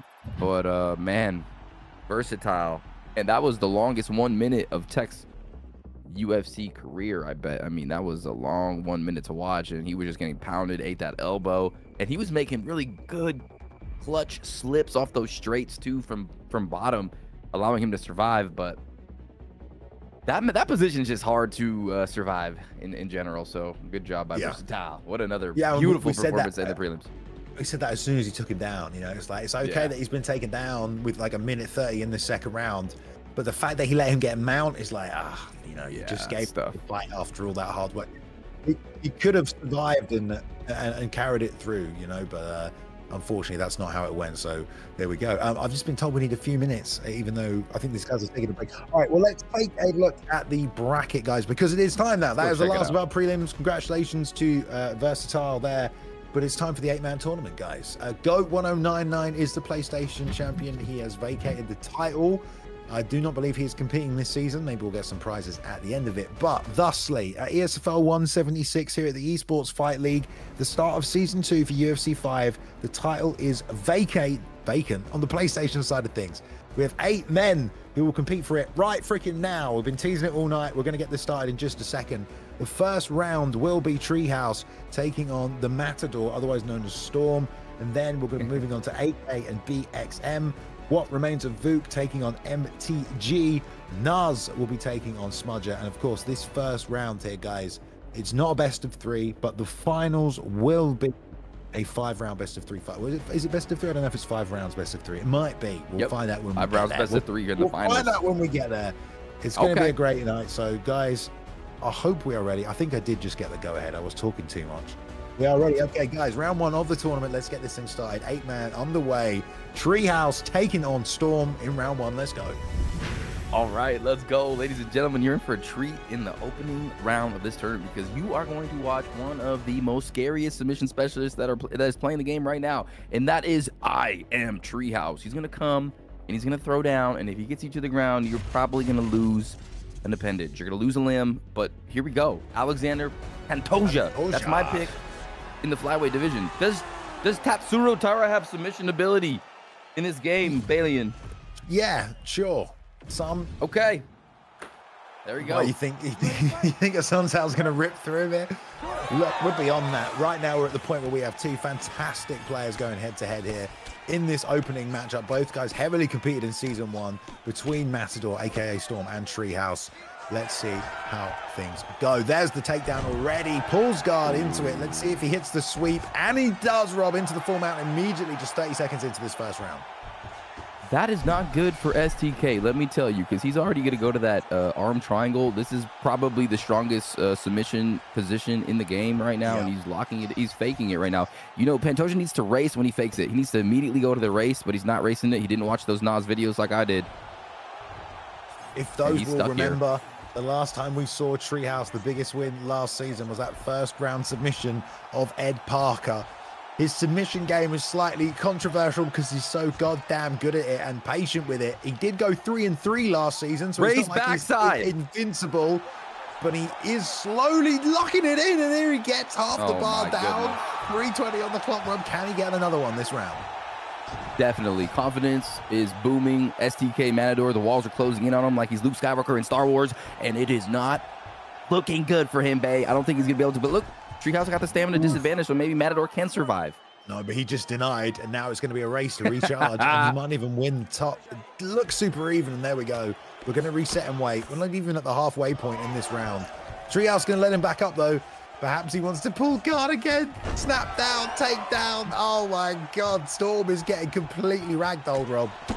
This looks like DC versus Dan Henderson, man. Oh, my God. Bang, bang, bang, bang. And then it goes into submission. Heel hook, excuse me, rolling through now. Oh my God, this is beautiful, man. Another first round submission for Treehouse. Brutal finish. This is going to be one hell of a tournament, Rob. I mean, I'm already excited. And that's why Treehouse is so scary. He is intimidating. He throws you around. He ragdolled this dude and ripped his leg off in 1 round, babe. 1 round. When's the last time you saw someone go from, you know, that ground and pound finishing sequence, just jumping on a heel hook? This is, you know, we like to see the submission finish sequences, but obviously you have to know your fighter, what they've got, and what you can hit from that position, which of course he did with Tatsuro Taira. So great performance to get things started for Treehouse. people were saying in this tournament, you know, of course we've got Nas in it, then you've got what remains of Vuk, but then you've also got Treehouse on the other side of the bracket, who's just an anomaly, getting a win to start things off in round 1 here, guys, which, you know, I think you were all very surprised about, or some of you, perhaps you bloody weren't. Either way, Rob, we're already ready to go to round 2, so let's get things started. We're going to middleweight, of course, again, and here we go. We have AK and K1 in this round. aka Marcus, of course, went 3-0 in season 1, Rob, which is just a phenomenal record. You're gonna love to see it. In fact, Rob, both these guys were 3-0 last season. Oh yes, okay. 2 undefeated ESFL athletes coming here to throw it down, well trained. They got a lot of people watching, a lot of eyes on them right now. The lights are the brightest here. This could be the biggest fight in their career. They have the opportunity to become the champion, Balian. That's historic. That's historic. And we got Drickus versus Israel Adesanya. Oh. We've seen this twice already tonight. We're getting it a third time. In the quarterfinal, round 2 right here, aka Marcus taking on BXM. Marcus in the red gloves here, or AK, and then BXM here with the Adesanya pick in the blue. Already a slower pace to the start of this fight, Rob. Yes, indeed. A little bit of a snail's pace, a little bit of a feel-out process here. I like it, though. Seems like the guy on the left has always been the aggressor in these fights. Sticking the jab to the body so far is Marcus. I mean, great job leading that. Just has to be careful he doesn't walk onto a knee. He walks onto a right hand right there as he slipped to the outside. Big clubbing damage from BXM. Oh, nice. Exchanging, though. Nice teeps from BXM, kind of keeping Mark off of him. And if he's been paying attention tonight, he'll see that DDP to the body, we've seen that weakness exposed, and that long teep will definitely add up. The liver shot, the lead hook is really, really high level as well for Adesanya. I can't remember what level it is, but it's nice off that lead hand. So there's another teep. Chipping away, chipping away. You know, you can't lose your cool in a situation like this for Marcus. He doesn't want to now start feeling desperate and overcommitting on anything just because he's maybe feeling like at range he's being neutralized. But right now he's just stepping into the pocket and getting slipped and tagged on. Yeah, he is. He has had a couple good combinations where he's able to land that right hook at the end of one. What are you seeing? What are you seeing? Well, BXM is just timing everything. He's touching the head, then hitting the body, then touching the body, then hitting the head, and then he's just sliding out. Everything is just sliding off him. At the moment, leans into a lead hook right there, though. Yeah, that's a little scary because DDP got that power. There's this fight is very slow and methodical compared to the other ones. It's beautiful, though. The way that he's touching and then ripping. It's like touch, rip, and he mixes up the target every time. BXM really just freezing Marcus, who he's kind of waiting for something, it feels like, which is why every time he gets touched and then gets caught, he hasn't pulled the trigger yet. It feels like he's waiting. Even now, Rob, you see what I mean? Yeah, kind of just waiting to see what BXM's going to do. Yeah. Nothing wrong with that, but BXM has been able to time and there's a nice little combo there, but the teep again. Your uppercuts are working, though. Maybe the only thing it's like AK's kind of giving the whole octagon and just letting BXM kind of flow and just fight however he wants, huh? Well, I think he's trying to counter, but it's really tough because he's at a reach disadvantage and a speed disadvantage. Right. There's the slip that's nice, but he can't fill the space. Even the double jab straight afterwards just can't fill the space quick enough. BXM can retreat. I feel like he's got to start throwing some power combos and put this man against the fence. This is all bouncing off the block as well. This is exactly how BXM wants this fight to go. He just wants to pick and poke at you from the outside and get out. Yeah, and these pokes are hurting, and they're adding up, too. There's DDP coming forward. Oh, man, the Teep's there to save the day every time. Oh, little side kick, too. He's like, hey, get away from me, man. Get away from me. We love the straight side kick right there. Yeah, great first round, very technical, but yeah, you got to look at BXM right there, Rob, just setting him up. And remember, both these guys are 3-0. Like, we don't want to look at what AK is doing and criticize it too much. He might come out in this round with a completely different game plan. You know, there's 3 rounds, everyone has different strategies, but both guys were undefeated all last season, and so far, the strategy of BXM playing off for him. He's able to touch and go. Yeah, BXM just has a little advantage here, but it's not like AK is out of this fight by any means. Oh, the head. Right hand connects again. And the head movement there, giving him a little bit more options to move forwards. Now he's landing these combinations. He's getting to the target. Nice, straight to the body. And almost landed that liver shot. This is great work from BXM. I mean, he's fighting like Adesanya right now. This is how Adesanya fights. You touch, you move, you mix up the targets, and you land with precision. There's some damage, though, but there's a right hand, though. Nice little, and I like the way BXM is just kind of hovering inside of that octagon, that black line. He's not letting himself get put back. He's just kind of he's getting that space every time with different techniques. He's mixing it up, being unpredictable, just fighting brilliantly. Yeah, Marcus has to find something that's going to close the distance and land heavy. Tab is just touched again. There's a nice three-piece, and he's moving forward now. Yeah, the rear uppercut lead hook, and this is the power advantage he has. Although I don't know if he does have that much of a power advantage because he's got so much power in this game. Nice straight right there. Good job. Feeling a momentum shift here, Bay. Yeah, it's just because he's standing his ground more. As much as BXM has done, you know, Marcus has been landing. And it is, you know, UFC 5, it becomes a war of attrition most of the time because you will do damage no matter what. So he can still land something, but BXM chipping away still. And BXM has done more damage to the body. He's kind of equaling out that damage. There's a takedown, turns it, and he defends it. Nice job. It's a shame he went for that direction because it felt like they were already moving that way. Nice pull counter right there from Marcus. See how he backs out there, though? You know, I feel like he should be trying to pressure a little bit, Rob, no? Yeah, I agree. Gives Adesanya like time to reset his mind and figure out what you want to do next, and just gives him the range to throw those teeps and whatever he really wants to. I think he's worried about the amount of damage coming out, especially close quarters with the good hand and shot selection with the boxing from BXM. Again, straight to the body. There, up the pipe, slips, right hand, roll under. He's really flowing nicely. And it's given Marcus a lot of problems. I mean, Marcus is most effective when he's, just launching those big, rear uppercut lead hook shots. Oh, and the lead hook lands. He gets it through. Like I said, he was just launching the big shots. Well done by BXM to stay calm there, though. Yeah, that was nice to see how BXM kind of flows here after getting cracked. And Mark has done damage now, so any of these shots are going to be devastating. Oof. Oh, but gets cracked again by a beautiful right hand by BXM. Now backing him back, goes for the takedown, but it turns the same way again. Kind of predictable in his takedowns, a little desperate. Good defense there by BXM. I like that Marcus is setting the takedowns up with the head movement. That's really good. But then, he's not able to finish. And again, maybe because it's the direction, maybe because the timing's a little off on the slip takedown attempt. But I like how he's trying to set him up. Good defense at the same time. So we'll have to see. But third and final round right now. A lot of damage done on both sides. Certainly, you would think BXM ahead on the scorecards. But I really feel like anything could happen still, Rob. I think so. I think Mark's done enough damage to make something special happen in this third round, but BXM kind of in control of this fight, lands that left hand. Here we go. Body shots, head shots. Does a return counter lead hook there after that right hand came through. BXM sat and waited on that, and it landed big. He's still taking a ton of damage, though. Credit to the recovery stat of DDP in this fight, as well as they exchange one more time and trade the shot. Superman punch. Why not? Superman. Why not? He ran into a shot himself. As long as you don't get front kicked when you're throwing it. Another left hook bangs him. Now he can push forward, but beautiful slip and return from BXM. That was textbook.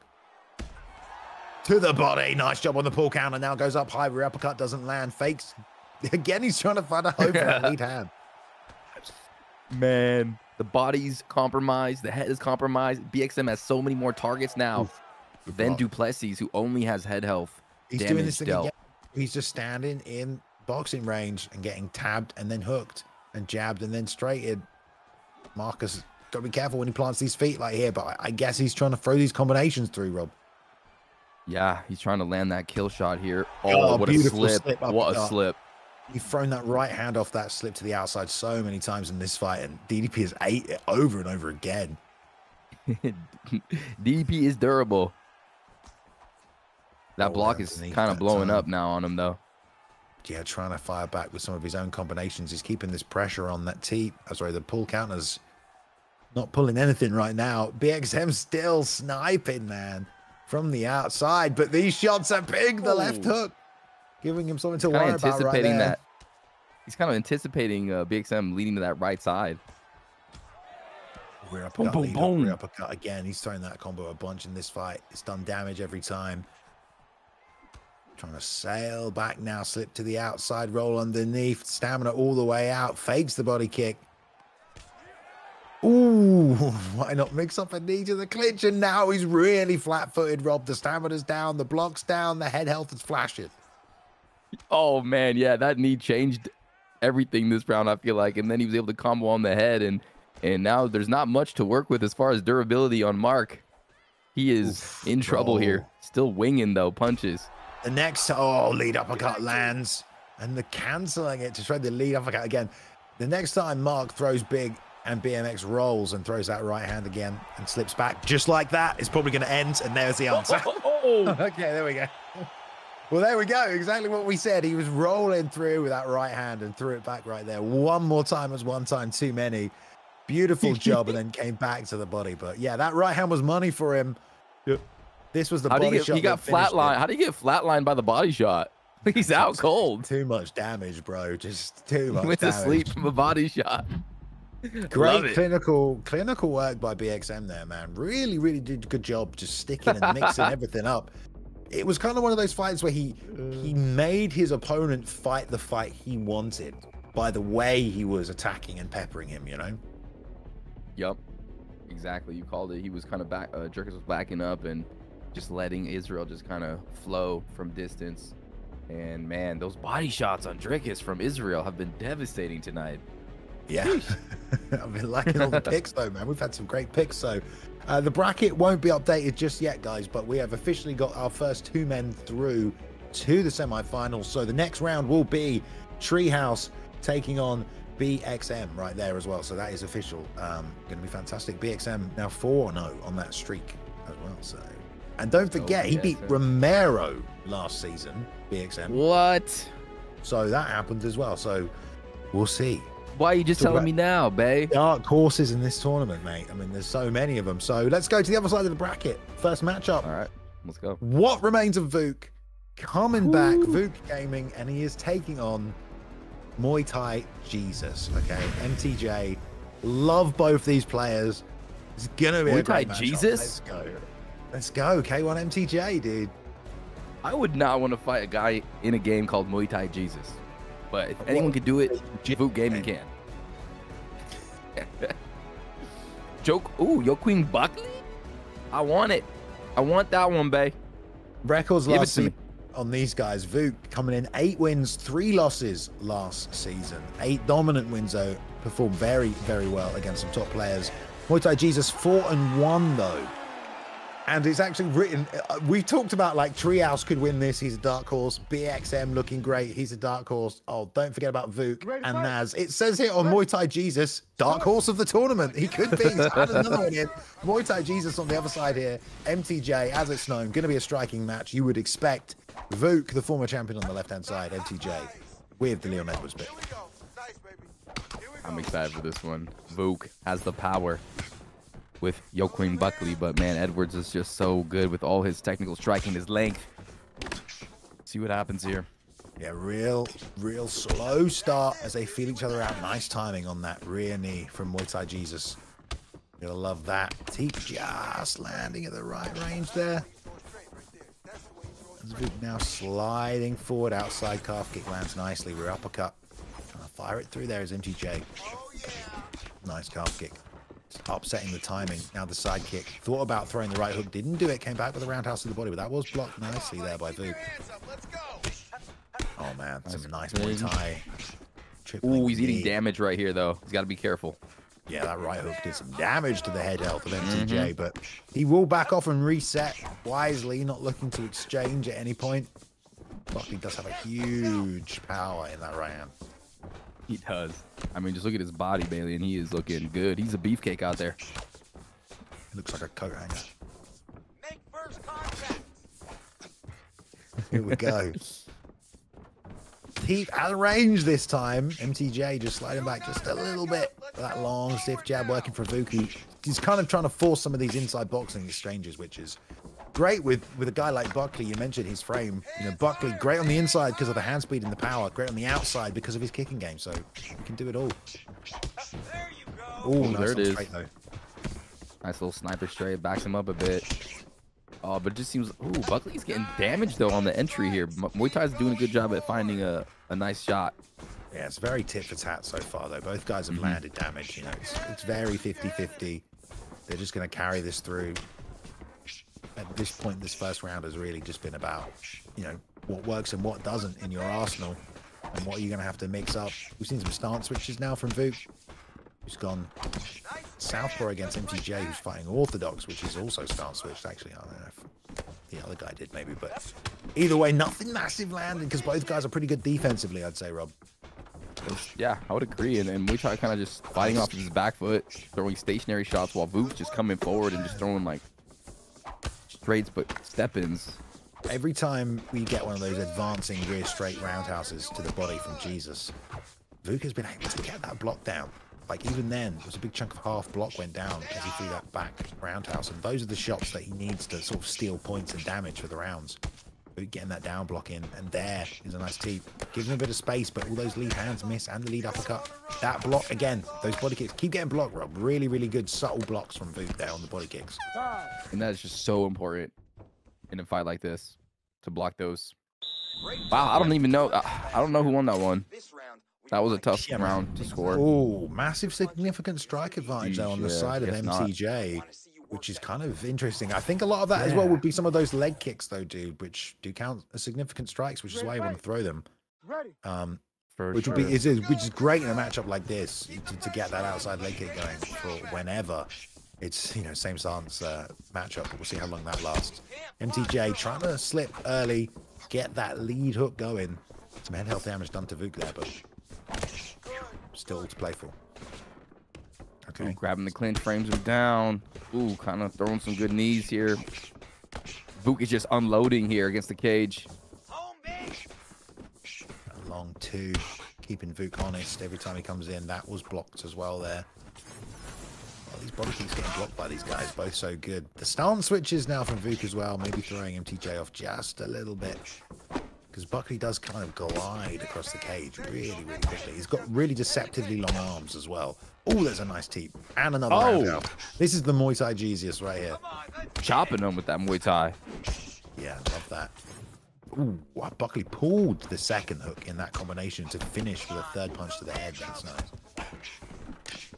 Man, he's just plodding forward, Balian, and just Leon just meeting him with as much as he can. Ooh, big overhand and an uppercut. How is he standing after that uppercut? Had just enough in the block to keep him on the feet. And yeah, he has to come forward though, doesn't he? Oh, lovely takedown there. Beautiful job. On top, Muay Thai Jesus deciding to go to the ground here. Let's see what kind of ground skills he possesses, folks. Postured up. Half guard posture up. Not afraid to get the takedown. And honestly, that's what you need to do in matchups like this. You got to take the advantage.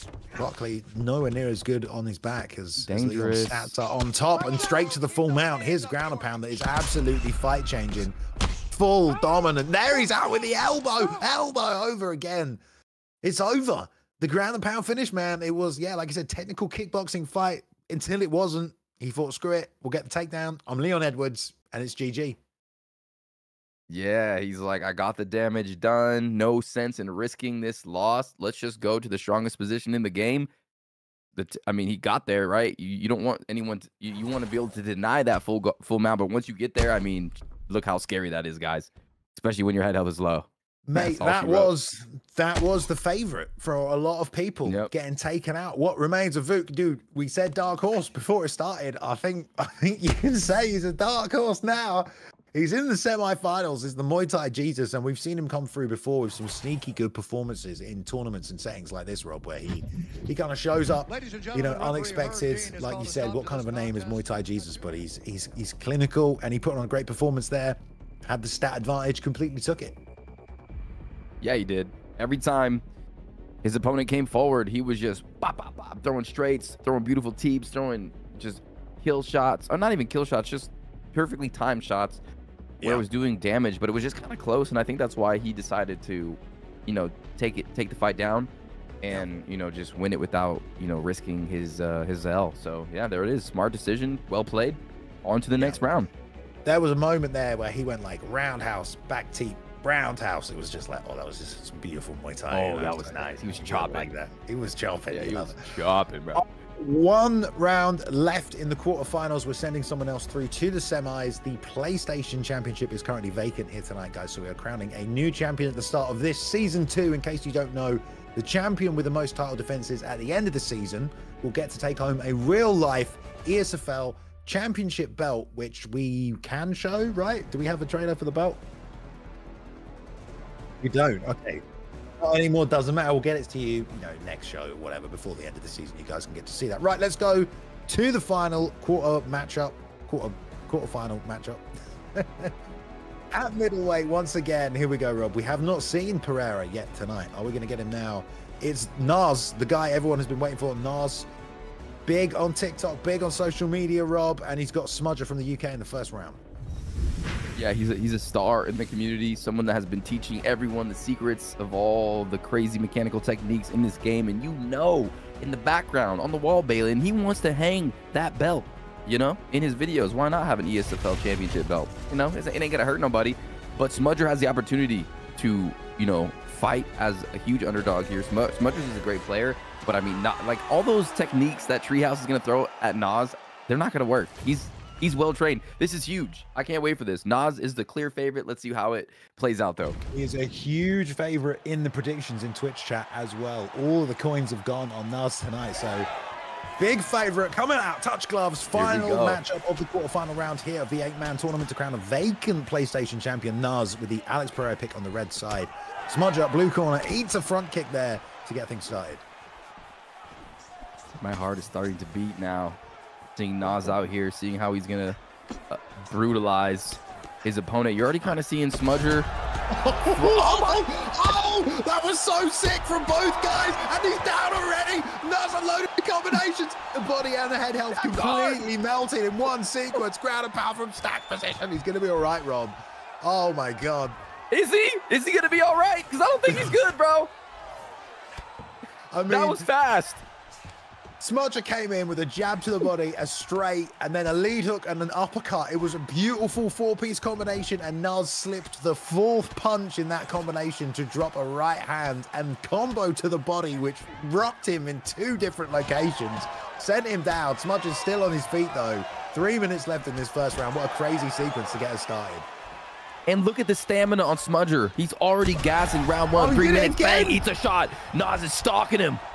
He has to be careful of that right hand, man. Off the roll, the slip to the outside, of anything coming off that back left, man. That right hand is coming over the top. Smudger has to be careful. He definitely needs to be very, very careful. But he can't, he can't shell up and just let Nas walk him down, because this is Nas's specialty, is when you let him push you against the cage, and then he is even more dangerous. And he goes Super Saiyan, it unlocks his real potential. Beautiful work so far from Nas defensively. Smudger really not able to land anything. I mean, he's obviously super compromised in terms of head and body health so soon in this fight. But even that, he's trying to jab low, trying to jab high. Nice job running him to the fence, gives him a little bit of space, but anything he throws off that left hand, Rob, is in danger of getting countered at this point by that right hand over the top, anytime that left leaves his chin. Oh. That's a scary thing to say, Bailey, and that I'm terrified for well, I'm for seeing it happen right now. Every single time he throws that left hand, he's eating the right from Nas back, and he has to be, you can see right there, dude. Ooh, he cocked it. They both cocked it on returns. Now downstairs with the rear uppercut to the body. It feels like Smudger knows how much danger he's in. Lead hook, there's one. That's a nice job right there, but there's the right hand coming back. Smudger is doing a good job not letting Nas pressure him against the cage, but ooh, another one for Smudger. There we go. I was going to say some turning kicks might help, especially to the body. Sticks the jab to the body this time, as long as he doesn't overthrow those combinations again, because really Nas read that last shot. But we're looking at this fight like it isn't already probably over, Rob, just based on the amount of damage he's done. Like, all credit to Smudger. Even if he was the world's best player right now, he is a massive deficit to recover from. I feel like we're in Jurassic Park 1 in the SUVs and we're waiting for the goat to be eaten by a T-Rex. I mean, maybe, dude. That is, you could kind of say that right now. But, dude, Yeah, great start to that round by Nas. Absolutely perfect start with the combination. So Smudger has a lot of catching up to do. He's severely compromised in terms of head health and body health and stamina, but he's going to stay in this fight and try and find a way to set up a finish. Ooh, there's a left there we hand, go. but that was blocked by Nas, and there the slip right hand again. Yeah, wow. Smudger is trying his best here. It's not like he's just getting obliterated. He has the opportunity to win this round, but it's going to be tough. He catches the leg. He's been catching a few of these. And always run into the fence to give himself some space. No, flying knee, though. Completely rocks him out of nowhere. And there was nothing else landed but that one flying knee. Enough to take another chunk out of the head health, though. It just doesn't seem like Anderson Silva's punches are doing any damage to Pereira. Oh, that man. right hand is so scary from Alex Pereira in this fight against the southpaw. Like, it just feels like it's going to land every time it throws. That lead hook is perhaps the best shot that we've seen come out on the other side of things from Smudger. Kind of backed him up a little bit. The problem with that straight, though, is it's going to get slipped. You're going to eat that right hand, you know? Or it's going to get pulled. There we go. There you go, Smudger. Smudger. He's doing showing better some with stuff. the pressure now. That 2 to the body is starting to dig in. Oh, unfortunate, because that was well timed by Smudger, but well caught. Even better by Nas. Counters in there. And now on the back foot is Smudger, who's slowly starting to lose more and more of that head health. Nas is looking kind of terrifying right now, Balian. Thinking about that right hand yet again. Shows him the teeth. Lead hook, like I said, that lead hook. That's probably his best shot. He's been landing consistently. Another right hand lands, sticks him to the body. That knee just out of range. Smudger comes in with the head kick, just off the block. And again, I don't know, man. I'd like to see Smudger throw some turning side kicks. It doesn't really matter at this point because he's eaten so much. Oh, that lead body kick too. Just a little bit extra damage to the body. Digging. Oh, man. Whoa, watch out. I mean, that kick is ridiculous. He overextended on the jab to the body there, did Smudger, and that rear uppercut still landed. So now he has to be careful jabbing to the body. Man. Pull counter, right hook. Oh, God. Oh, my God.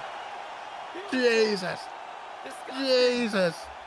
What a beautiful finishing sequence there. Misses Misses on the roundhouse, throws the turning sidekick to the face, I believe it was. Did he whiff the roundhouse? Although lands the body kick. He didn't even miss it. He was body kick to a turning sidekick to the face.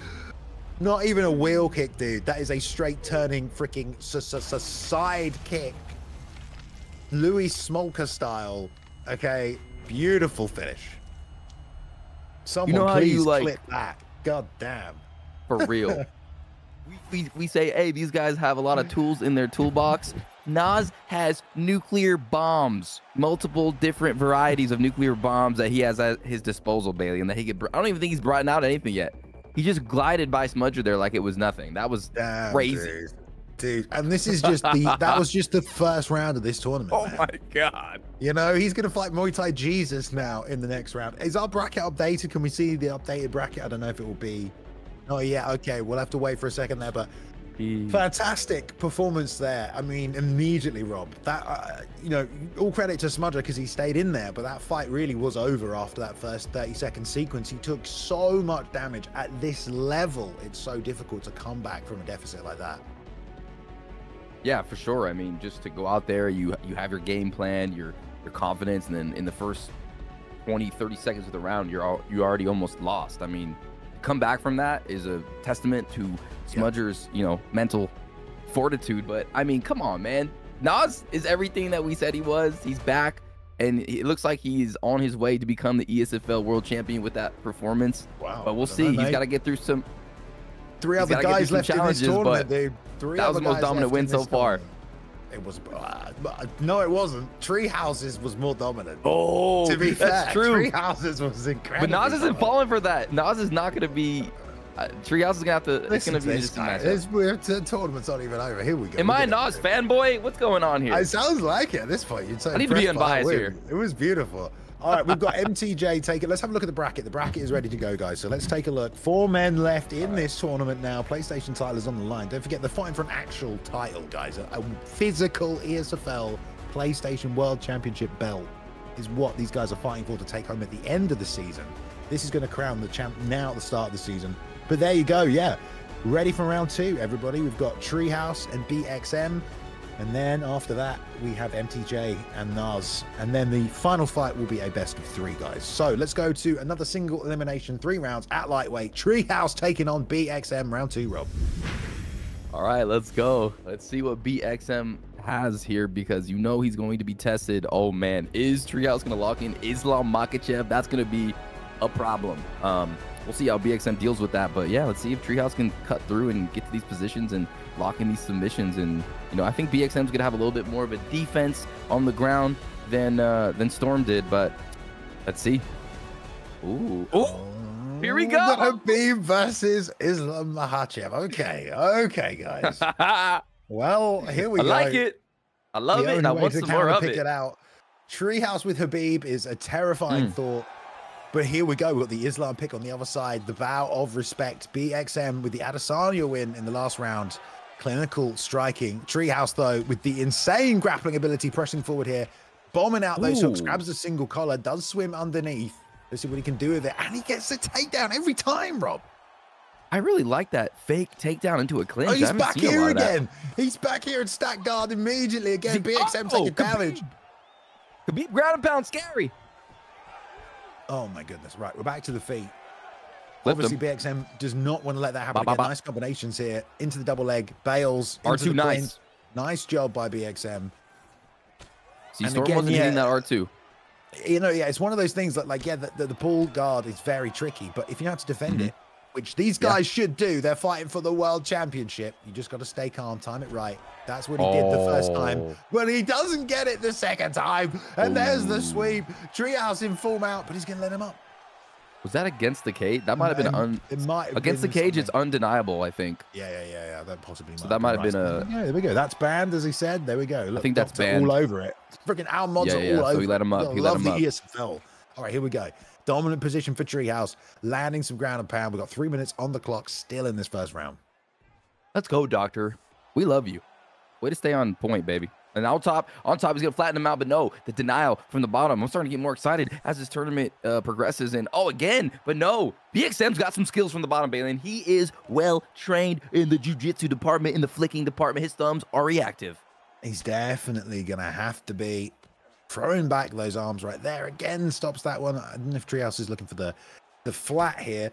We've got 2 minutes on the clock. These little shots will add up as well, though. They are nasty little shots. So a couple of these, it's not bad. And also, this is a dominant position. You're getting control time in all sense of the word. Treehouse is winning this round by and far, of course. But there's the reversal. Now, let's see what happens. Is he going to grapple? Is he going to stand up? The answer, we're going to take full mount. I like it. BXM staying in here for the grappling competition. Doesn't get the mount, though.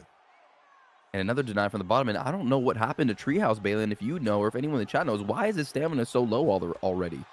Look at it. I mean, he was taking a lot of body shots on the feet as well. Trying to do some ground and pound. He's been flurrying from the ground and pound positions. And you also got to give credit to Islam Makhachev's cardio, which is insane as well, apparently. So there we go. Another denial right here. That's a good job. Some damage from the top position as well. BMX trying to neutralize some of this ground control that Treehouse got earlier on. And another denial into the full mount this time. Smooth. This is good from BMX. And you need to be able to compete. You can't run away from your opponent's strength. It'll give them such a psychological advantage. The fact BXM is like, you want to grapple? We're grappling. He's prepared to fight in this realm is going to change this entire narrative going into the second round. We have a very, very close first round right there. Couldn't agree with you more. If you can't beat him, join him. You know, don't try to get up. That was a mistake I made in ranked a lot. You just kept trying to force to get up, and then you get up and they take you right back down. So BXM reverses it. He takes him, or he reverses position, gets on top, and lands some clean elbows. You know, they were blocked, but I mean, I think he took that round, and now Treehouse is in a situation where he's gonna have to make some adjustments. Yeah, talking about the stamina loss, we got Dead Pooley in the chat, denied in the back mount position that we saw earlier, and the backpack into the drag back down was heavy on the stamina. So that might be the Treehouse stamina burn that we've seen.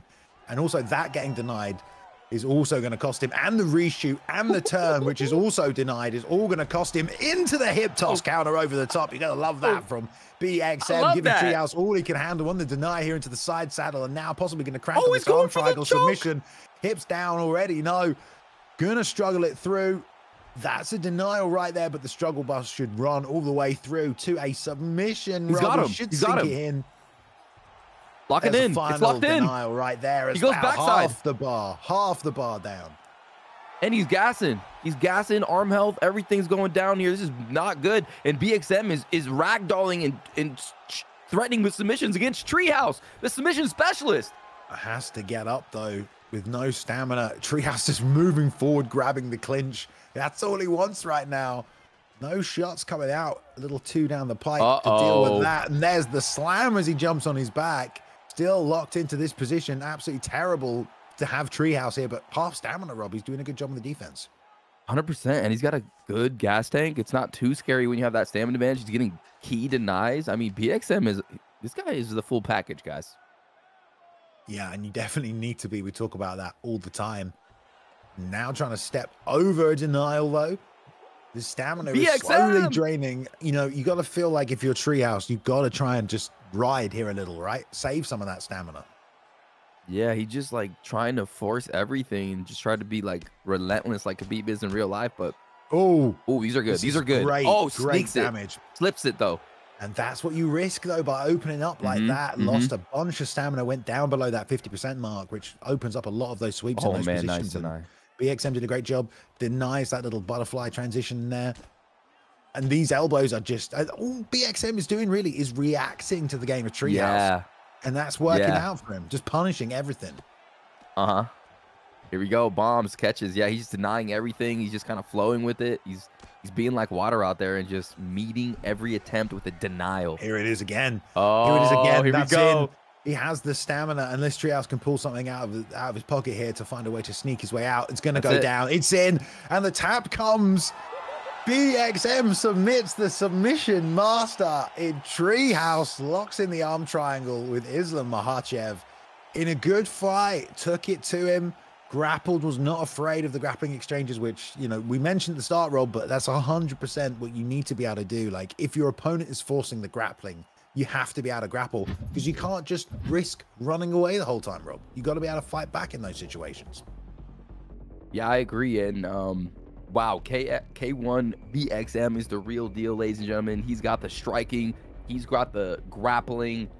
He just went against the killer, and it looked like Treehouse was being a little like desperate in some of those exchanges, like trying to be relentless, trying to force a lot of things. And every time K1 just said nope, nope, nope, nope, zip, zip, zip. It was like when Neo figured out he was the one against Anderson Silva, and he was just like one hand just defending everything. You know, it was just beautiful to watch. And yo, I don't know, K1 is here, baby. You know, yeah, exactly, Bailey. Even though can they see us right now? I don't even know.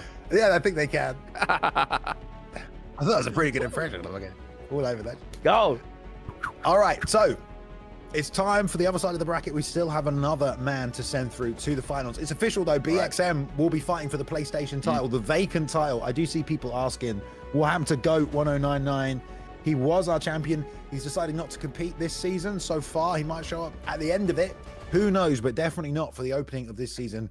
GOAT 1099 is not here, so a new champion must be crowned. BMX will fight the winner of one of these men. Let's go to it, Rob. We're going to middleweight right now. We've got Nas coming back against the Muay Thai Jesus. Alex Pereira versus Adesanya. Two strikers, two masters of UFC 5 striking. Cannot wait for this one. I'm so excited to see how Muay Thai Striker deals with the Nas train. But another thing to mention is, if Nas wins this and gets the belt, we all remember the GOAT versus Nas championship fight where GOAT was able to defeat Nas back then. So maybe he gets motivated to make his ESFL comeback and reclaim the belt from Nas. That would be historic. But right now, Nas still needs to get through the Muay Thai Jesus. Oh, yeah. I'm excited, babe. Muay Thai Jesus representing that K1 team. Will say if he wins, Muay Thai Jesus will be facing his teammate BXM in the final. So it might be an all K1 UFC 5 team finale. MTJ with the Adesanya pick in the blue corner. Nas, of course, in the red corner there with Alex Pereira. Let's see, man. I mean, this will be a technical battle. Love the lead body kick there. Sending it. Lands nicely to the liver. Don't blink, chat. Nice leg kick. Ooh, a front kick to the face. Why not? Rear uppercut to the body there, landing off that lead hook as well. So a nice little two-piece. Floated away. But the single shots from Nas so far landing. Nice work, returning to the body. Yeah, Nas very good at that as well. Nas's reactions and his they are just so nasty. Like, he'll throw, and then when you throw, he'll just annihilate you with a beautiful counter. Yeah, the counter game of Nas is very, very good. But Muay Thai Jesus is a very technical striker, and he's going to know that. He's a guy who uses fakes as well. So let's see if he can bait some of that stuff out and land his own counters when he's expecting Nas to counter him. It all depends on who reads who, the better, really. Nice commitment to that left hook to the body there from Nas as well. I feel like Muay Thai Jesus is a little more apprehensive because he understands the power and the danger that Nas has. So Nas letting the combinations go, he's landed more, but I think he's a little more free in this fight at this moment, Rob. I would agree 100%. Muay Thai is just kind of throwing these little jabs, these little straights, not really committing to anything powerful. Nice jab, nice body kick. Here we go. Muay Thai, baby. Sorry, I love it. Muay Thai. Oh, another one of those, though. Those hurt, man. Yeah, that front kick again, though, from Nas, man. He's just sending these single shots, and they're landing. A really nice sort of selection at the right time on the shot. This is sick. This is a sick fight. Super technical. Nas, the 2-1 favorite on the Twitch predictions. Muay Thai there. Yeah, that pull counter's nice. And if you can make Pereira miss, he's going to miss big. So that's real good work. Definitely needs more of that. Nice block there from Nas. Goes to the body with the liver kick, but eats an uppercut for it, but gets a little shot in there as MTJ steps forward. Yeah, Muay Thai is scoring here. He is scoring. It's very evenly matched. He's digging to the body. He's not giving Nas the opportunity to utilize his muscle memory, explosive nuclear bomb counters either. Yeah, MTJ's, he's not going to get countered if he doesn't give Nas anything to counter by overextending or becoming predictable. And he's leading everything with that stiff jab. Baits out a kick there. And those kicks like that miss, it doesn't seem like a lot. But when 3, 4, 5 of those miss, it starts to add up and make a bit of a difference. Especially look how close the stamina is. Every kick that misses is really going to add up. There's a rear uppercut to the body, though. A couple of those landed by Nuz. He stuck those in. Knee to the body, knee to the head. Gets through on the second attempt. And using that fake there to keep his man back. But again, this lead shot to the body, Rob, has added a lot. Yes, it has. And also, Nas's front kick has landed like 3 or 4 times. Man, that was an even fight. Muay Thai he's arrived, man. He's arrived. I mean, Alex Pereira doubled the significant strikes, obviously taking round 1. Yeah, great job. Great job there. And like we said, it does feel like Muay Thai Jesus is apprehensive, which I think he should be. Round 1 against Alex Pereira. Round 1 against Alex Pereira should be your most conservative round if you're in a 3-round fight. Sure. People who come out and brawl against Alex Pereira, brawl in round 3. Brawl in round 3, brawl a little bit in round 2. Do not brawl in round 1. And that's what Muay Thai Jesus did. However, Nas still picked him apart with a lot of front kicks, body kicks, and that lead hook to the body. Yeah, Nas's muscle memory is just so good, on point. He's like peaking right now. You can really tell. But Muay Thai Jesus, he's a phenomenal striker. He's made Nas miss. Nas doesn't look so dominant, but he's definitely still beating him up at Muay Thai's game. Nice rear uppercut to the body. Nice liver shot. I love that body kick. Both these guys are so good, man. They see so many holes, man. They see all the openings. Sticking that jab out there. Nice. Slipped under, comes back with a 2. Knee eats a shot, though. Nice clubbing left hook there. And this one 2 as well. And another roundhouse there from Muay Thai Jesus. Muay Thai cooking early in this round, finding his rhythm. Kick tries again now, but he blocks up this time. Again. The left hook coming over that right hand. He's fighting well off that outside bay. Little orthodox now for Muay Thai Jesus. Nice shot to the body. Both guys using that rear uppercut to the body.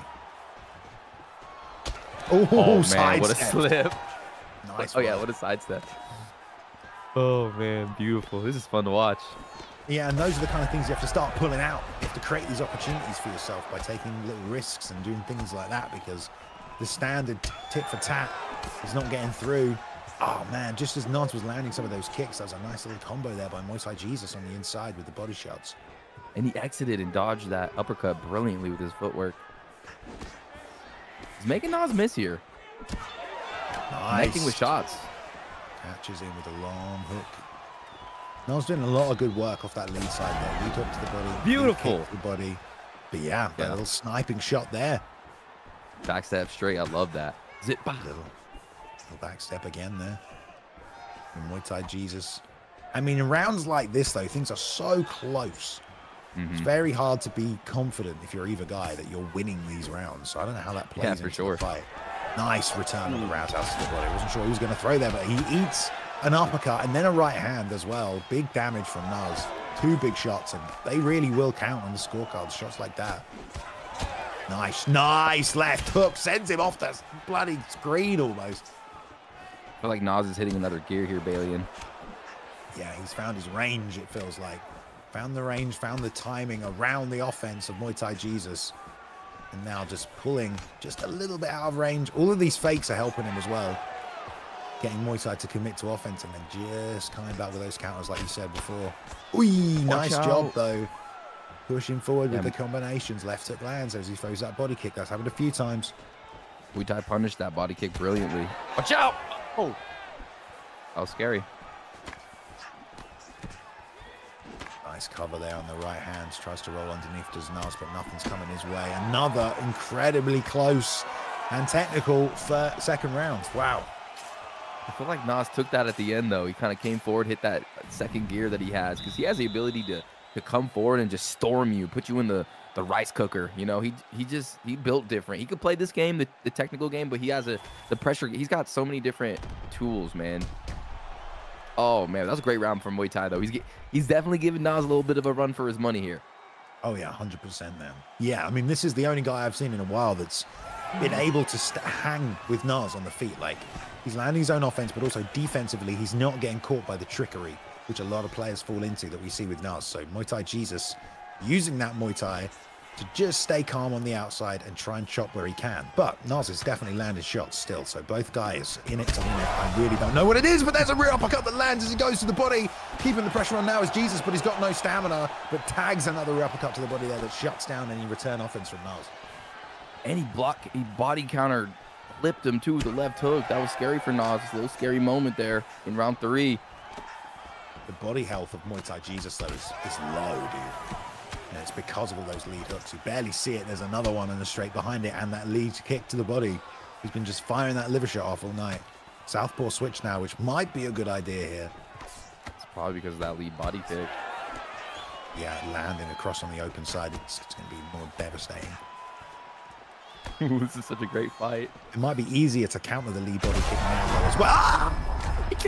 He pulled it out of range. The left hand kick lands on top now. Trying to get the finish. He lets him back up. Nos gets straight back up. Doesn't even hang around. He's going back on the feet, trying to hit that pull counter, I'm sure, as well as the offense has come in. Misses on the shot to the body. But oh my God, out of nowhere. What a beautiful head kick. And instead of attacking his head and he knows Nas is going to pull, he just digs to the body in the combo. Like, oh, bang! Tags him again. Balian. Oh, this is not looking good, but the up kick keeps him in it. 2:30 on the clock. And, of course, Nas still has all the power in the world. He's definitely not out of this fight yet. He's just been dropped and hurt twice. Muay Thai Jesus coming to try and find another kill shot.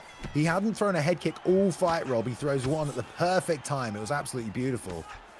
Back step, head kick, lethality. I mean, and drops him again with the straight. And now we're in a situation, Balian, 2-0 up, probably Nas, but this could be 10-8. I don't know how the judges are going to score it. Uppercuts. I mean, this is for a place in the finals. 90 seconds left between these two guys. Either one could knock the other out. Who knows what the scorecard is? If they want to be a champion, this is the kind of fights that make ESFL champions, Rob. This is huge. Oh, right. Muay Thai making a name for himself, but Nas is now putting that Nas type of pressure on Muay Thai. How's Muay Thai going to deal with this? Ooh, nice. Dealing with it good. Left. Muay Thai sticking to the basics, and there's a left hook. He set that up beautifully with the straights, waiting for his timing on it. Nas rolls and comes back to the body with a rear uppercut. He gets a rock, but it's caught and a trip. Muay Thai Jesus gets up kicked though. 30 seconds left in the round, Rob. This is crazy. 30 seconds left. Nas has been dropped 3 times. 10-8. I think Nas might have to come for the finish, but I don't know. He might be up 2-0, but here he comes. Muay Thai trying to fend off. What happens if it's a draw? That would be sick. What do we do if it's a draw? 5 seconds left, and they're gonna let it go to the scorecards. Wow, dude. Oh my goodness. Oh my God. This was too much. Too intense. Boom. Look at them exchange there and hit each other with the same freaking shots, man. Crazy. That's him hurt, but there's the uppercut and there's the hook that drops him, exchanging once again. The body shots all fight were clinical from Nas. Really, really accumulated the damage to the body, but there can be only one winner unless it's a draw. Look at Nas's face. God damn, dude. That's that head kick. Split him open. Your winner, guys, moving on to the final to face BXM. Oh my God. It is MTJ, the Muay Thai Oh Jesus. my gosh. He said he was a dark horse to win the whole thing. Man's made it to the final. The tournament was full of dark horses, and it's a K1 team final, Rob, on PlayStation. The K1 camp starting the season off strong, man. Running the game. You got K1's BXM and K1's MTJ, Muay Thai Jesus, in your finale right here. What a contest.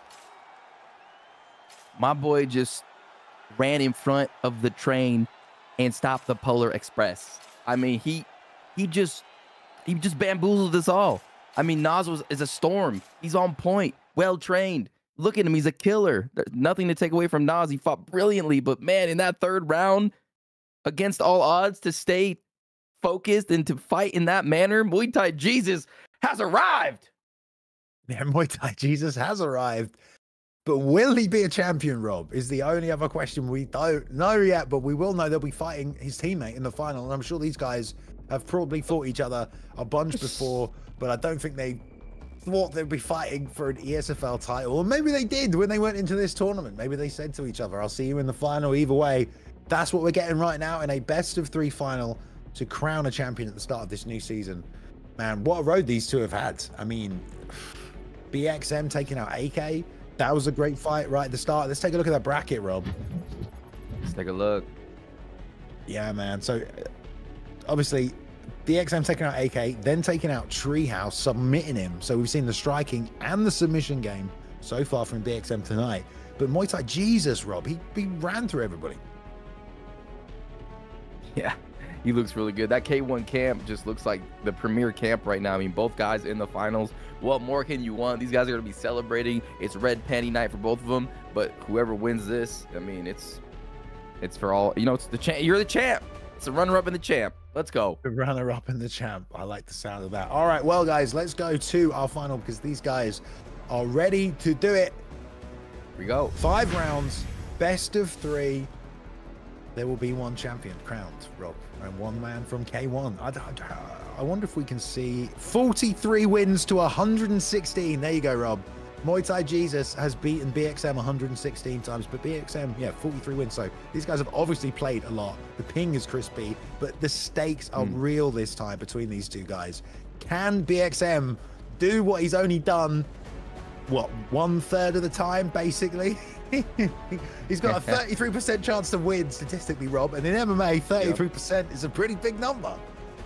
It is, but none of those fights matter, babe, because this is all on the line. Who can perform better under the bright lights? We're about to see right now. It's going to be Conor McGregor versus Islam Makhachev. What a difference of styles here. Wow, dude, we've got a Conor McGregor pick from MTJ, Muay Thai Jesus. Who would have thought? The takedown defense is pretty good, though. If he can keep this standing, this could be his fight.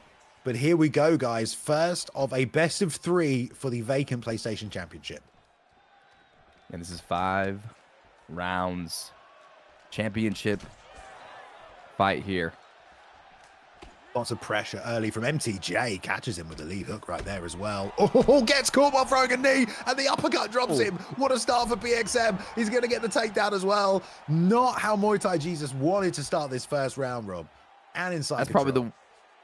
probably the worst possible way you could start a fight right there. Get dropped by Islam, and then now you're underneath him. fresh Man. Islam Makhachev. Not good. Man, after all that clinical work for, 3 rounds against Nas, gets clipped right at the start of this one against a guy that's not even that dangerous of a striker.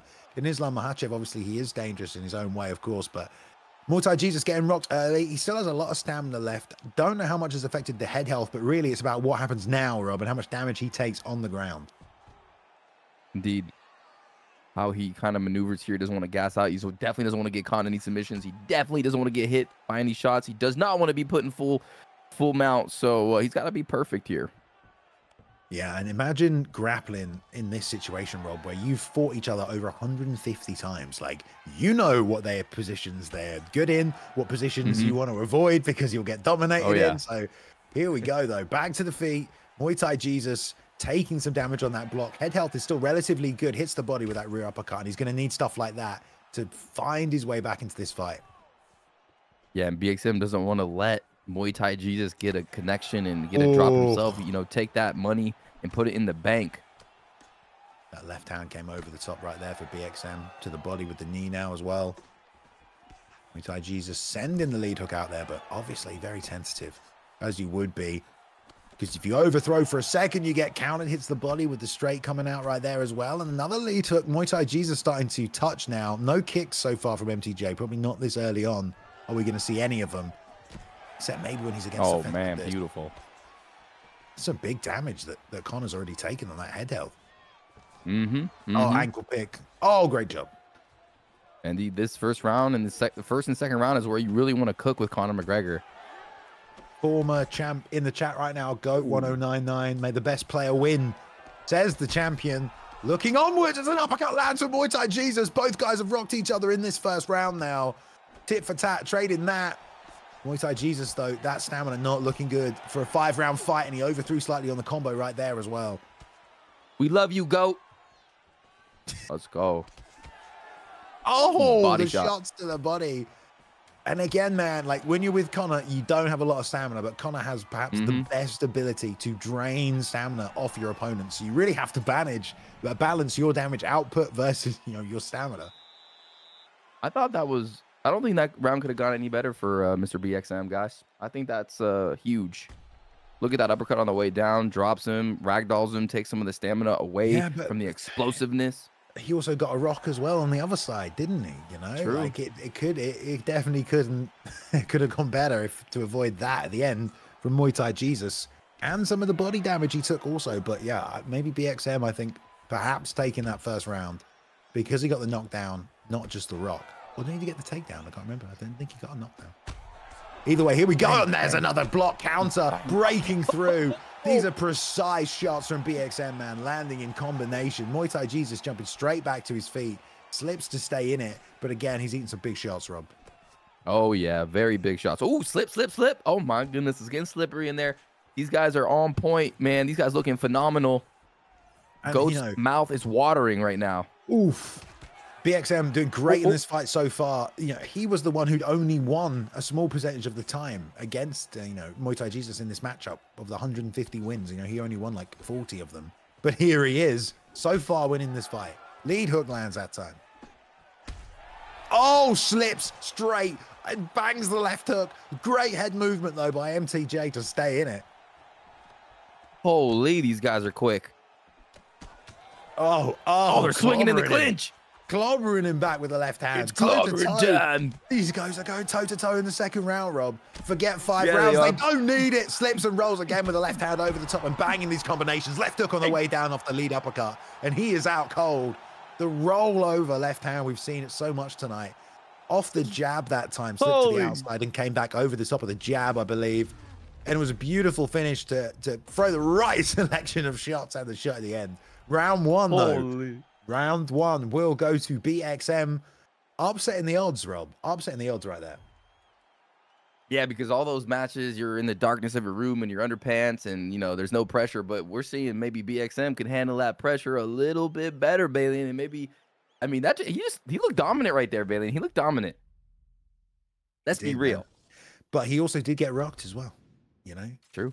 And 116 wins. Let's go 44 wins now for BXM. One more on the docket. There you go. That one counts a little more than the others, I think, so far. But One more win is all he needs, and they're going to switch picks, which is fair enough. Okay, that's a fair way of doing it. You know, sometimes we don't always get all the details before this starts, but apparently they're going to swap picks now. So let's go. Let's go back at it again. I do like it. MTJ now, Muay Thai Jesus, still in the blue corner, this time with Islam Makhachev, and the winner of the last round there, BXM, with Conor McGregor in the red corner. I like that momentum is going to just allow BXM just to cook with Conor here in the opening round. Man. Dude, these are beautiful counter shots by Muay Thai Jesus right here. Ooh. Just like snapping that left, that check hook, excuse me, off the lead. Yeah, we'll see how BXM does with someone like Conor. We know BXM's a very good striker. We saw him with Adesanya. Oh, yeah. Incredibly clinical and pinpoint. Right now, Muay Thai Jesus trying to make this Islam Makhachev work for him. He's landing some good precision shots already. There's a slip to the outside and a big left hook. Rolls back to the body. Every time Muay Thai Jesus goes to the body, man, BXM just cracks him with that left hook. Left hook over the top right there as well. That lead uppercut is a 5-star weapon on Conor McGregor. If you can make it work for you, MTJ baits out a little miss right there, just avoiding that uppercut return there from BXM. There's a nice snappy two. He's got to move his feet right here because the block is down. BXM's looking confident, man. He's looking real smooth here. Ooh, tight straight left right there. And a lead uppercut. And now attacking the legs. Look at the pressure here, Balian.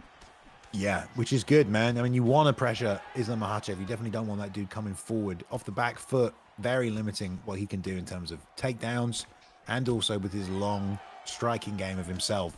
Not the best boxer in terms of the combinations he's got on the inside. So you get on the inside with Conor, you can throw those 4 or 5 pieces with the hands. Whereas Muay Thai Jesus is going to kind of throw those 2-3 piece combinations at the time, and BXM making it work for him right now. Jab, but there's a tight straight left though, and there's another one that lands. That's keeping him in this. Man, this is close. Oh. Ooh. Shots landing. Oh, Nice another pullback, one. straight. And Muay Thai Jesus is only using the single shots and the 2-piece combinations because that's really all he's got with Islam. It's basic combos, but he's making it work for him so nicely right here, interrupting everything. Catches. And the timing of BXM. Yeah, catch here, but it's going to take him for a little ride and nothing Making else. us all Nice. dizzy. Nice body kick there off the right leg. That's nice too. That range from BXM. Watch out for that left hook. Rear uppercut. Just out of range here. And obviously BXM with Conor, guys, is 1-0 right now in this best of 3 matchup. So a win here with Conor would make the team claim the championship, the vacant title. There's a straight left though. That's the only thing that's keeping him, I feel like, in this fight is the straight left from Muay Thai Jesus, stopping the onslaught or the forward movement of BXM. And now it's actually keeping him to the point where he's starting to level things out. Back to the body with a pull counter rear uppercut, and then the lead hook trying to go to the head, but it's all covered by BXM, who's recovered quite well. 10 seconds left in this first round. It's a beautiful decision to just dig to the body there. Nice left hook. Oh, my goodness. At the very end too, man. Damn, man. If that lead uppercut landed as he fell away, that probably would have put him out cold right there. We see the left hook come over the top. Lead uppercut just missing. But yeah, first round there, I guess you would probably be giving that to BXM with the knockdown. Yeah. BXM just looks a step ahead of Muay Thai here in this series. Just a small sliver ahead of him. Sticking the jab, coming back with the uppercut right there. BXM got to be full of confidence knowing that left hand's landed and it sat him down. The head health is at a point where he only needs like one good counter shot to set off a whole combination that could finish this fight. With the rear uppercut from Muay Thai Jesus. Again, if there's one thing Muay Thai Jesus is good at, is picking that one shot at the right time, as he did right there. Straight lead hook, digs in and causes a rock. And now the head health is super low. That block is non-existent. And now BXM finally slowing down on the offense. 100%. Muay Thai starting to land some devastating stuff here in round 2. Momentum shit, lead bang. hook. Beautiful block counter, lead right? hook. No, yeah. Okay, yeah. Boom. Muay Thai stepping up here, but the punches are just flying out from BXM. Slip left hand, beautiful job. Finally gets around that straight, and the combos are coming through. BXM's so good at chaining those combos together when you're hurt. He's throwing uppercuts and hooks, man. Bangs your head around like a pinball. For sure. Kind of like that first fight. He just throws these crazy he's done it again. Here it is. Zook, zook, zook. I Oh got my the goodness. balls from either guy. If there's a Oh, he shot, goes to the ground. finally to the back, jumps on, there's the slam straight away. What a He sequence. needed that, bro. If there's a shot of this tournament, Rob, it's been to just roll and throw that back hook over the top, man. Like slip the straight with the back hook. Everyone has done it tonight and rolling through and chucking that, and everyone has landed with it. You see it again there with BXM, the Muay Thai Jesus. I mean, this is the point. Like, this is an ESFL championship fight. He gets rocked again on the feet. He's had enough. Let's get the takedown. Very smart. The guy's a gamer. He wants to win. So let's see what he can do with it. Yeah, for sure. Screw all that other business. I'm not trying to get rear hooked by Conor again and lose the fight. So let's see. Let's use Islam Makhachev. Let's get on top. Let's land some body shots. Let's change the trajectory of this fight. We got 5 rounds to play with. Good decision by Muay Thai here. Yeah, and Muay Thai just needs to keep him working, you know, just get that stamina, draining as much as he can. As many transitions as he can, just as much activity as possible, just to try and get BXM to work from the bottom. He's doing damage to that block as well now. I mean, he doesn't have a lot of time, but also for Muay Thai Jesus, Rob, he's probably just trying to recover a bit, right?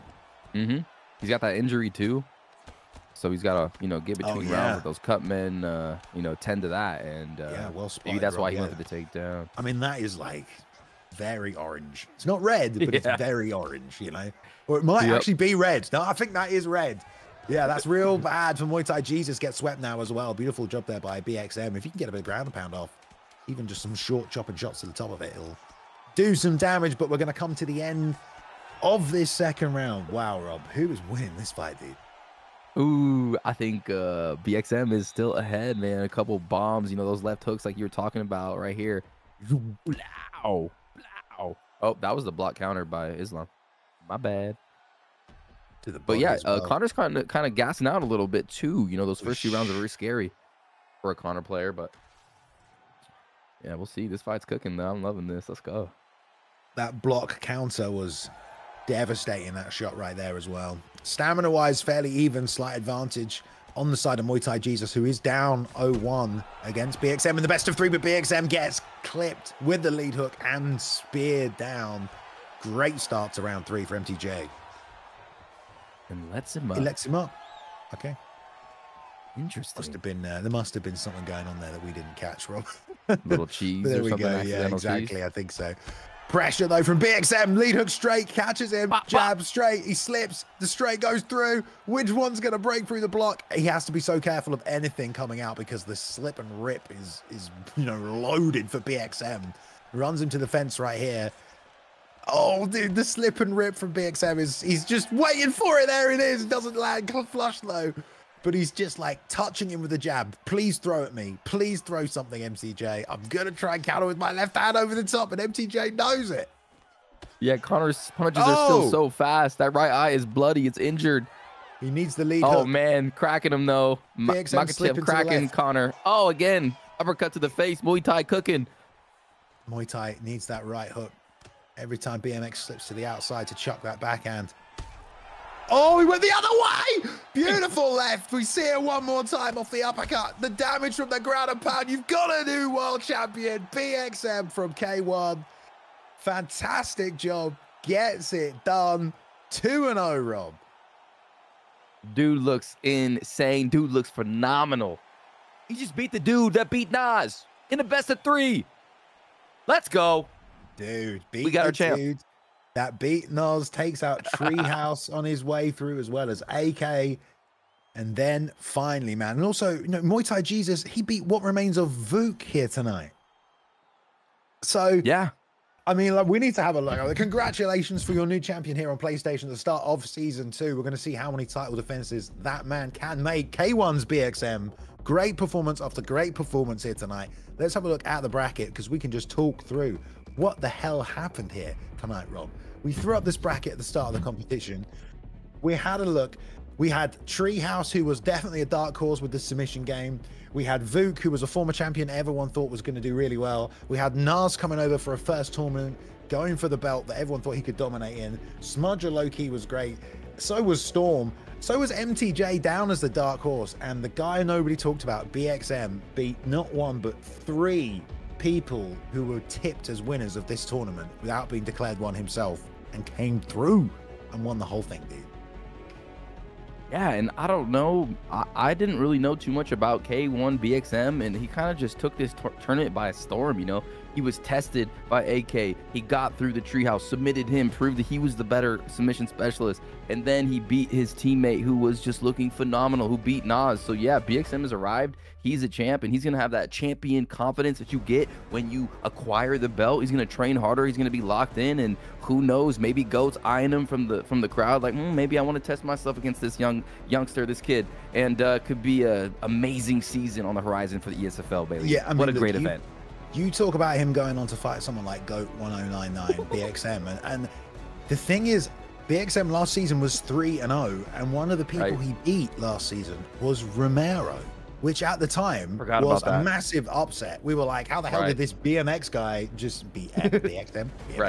Beat Romero, you know, ESFL Live champion, one of the greatest champions we've ever had. And now we see him at the start of season 2 in this tournament format do it again. Beats 3 guys that, you know, people just thought he wasn't going to. So BXM doesn't need to prove anything to anyone else. Literally the only name he could probably add to that resume is GOAT 1099 whenever that happens, maybe hopefully at the end of the season. So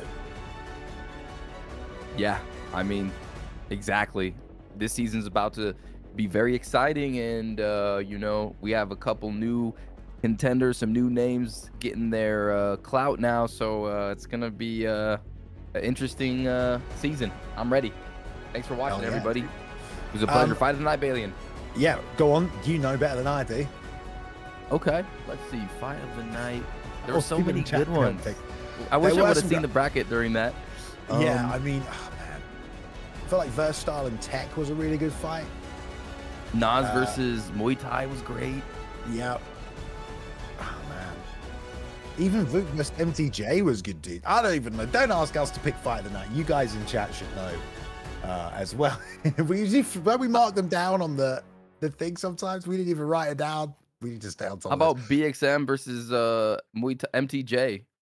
I mean, really, dude, what a great fight that was. Incredibly technical. I honestly think, to be fair, I would actually go MTJ and Nas, man. All right. What a technical battle that was. I'm in agreement with that.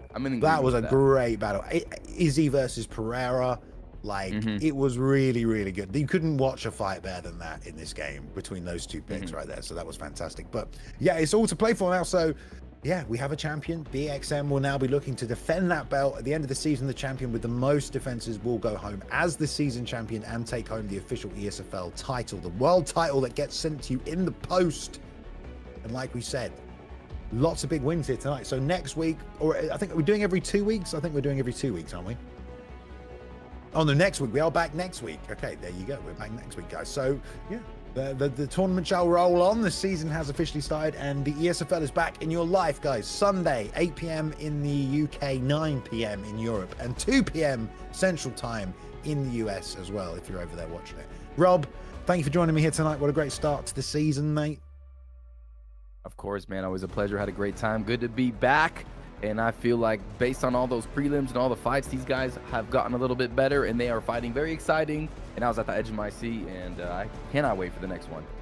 Yeah, man, what a great card. Super exciting. I know a bunch of you guys in chat enjoyed it. Thank you all for being here tonight in the Twitch and in the YouTube. We appreciate you, and we will see you next time, next week. Thank you very much. ESFL 176 is over. A new champion has been crowned, BXM, the new PlayStation champion. Let's see what Season 2 holds. We will catch you next time at the Esports Fight League.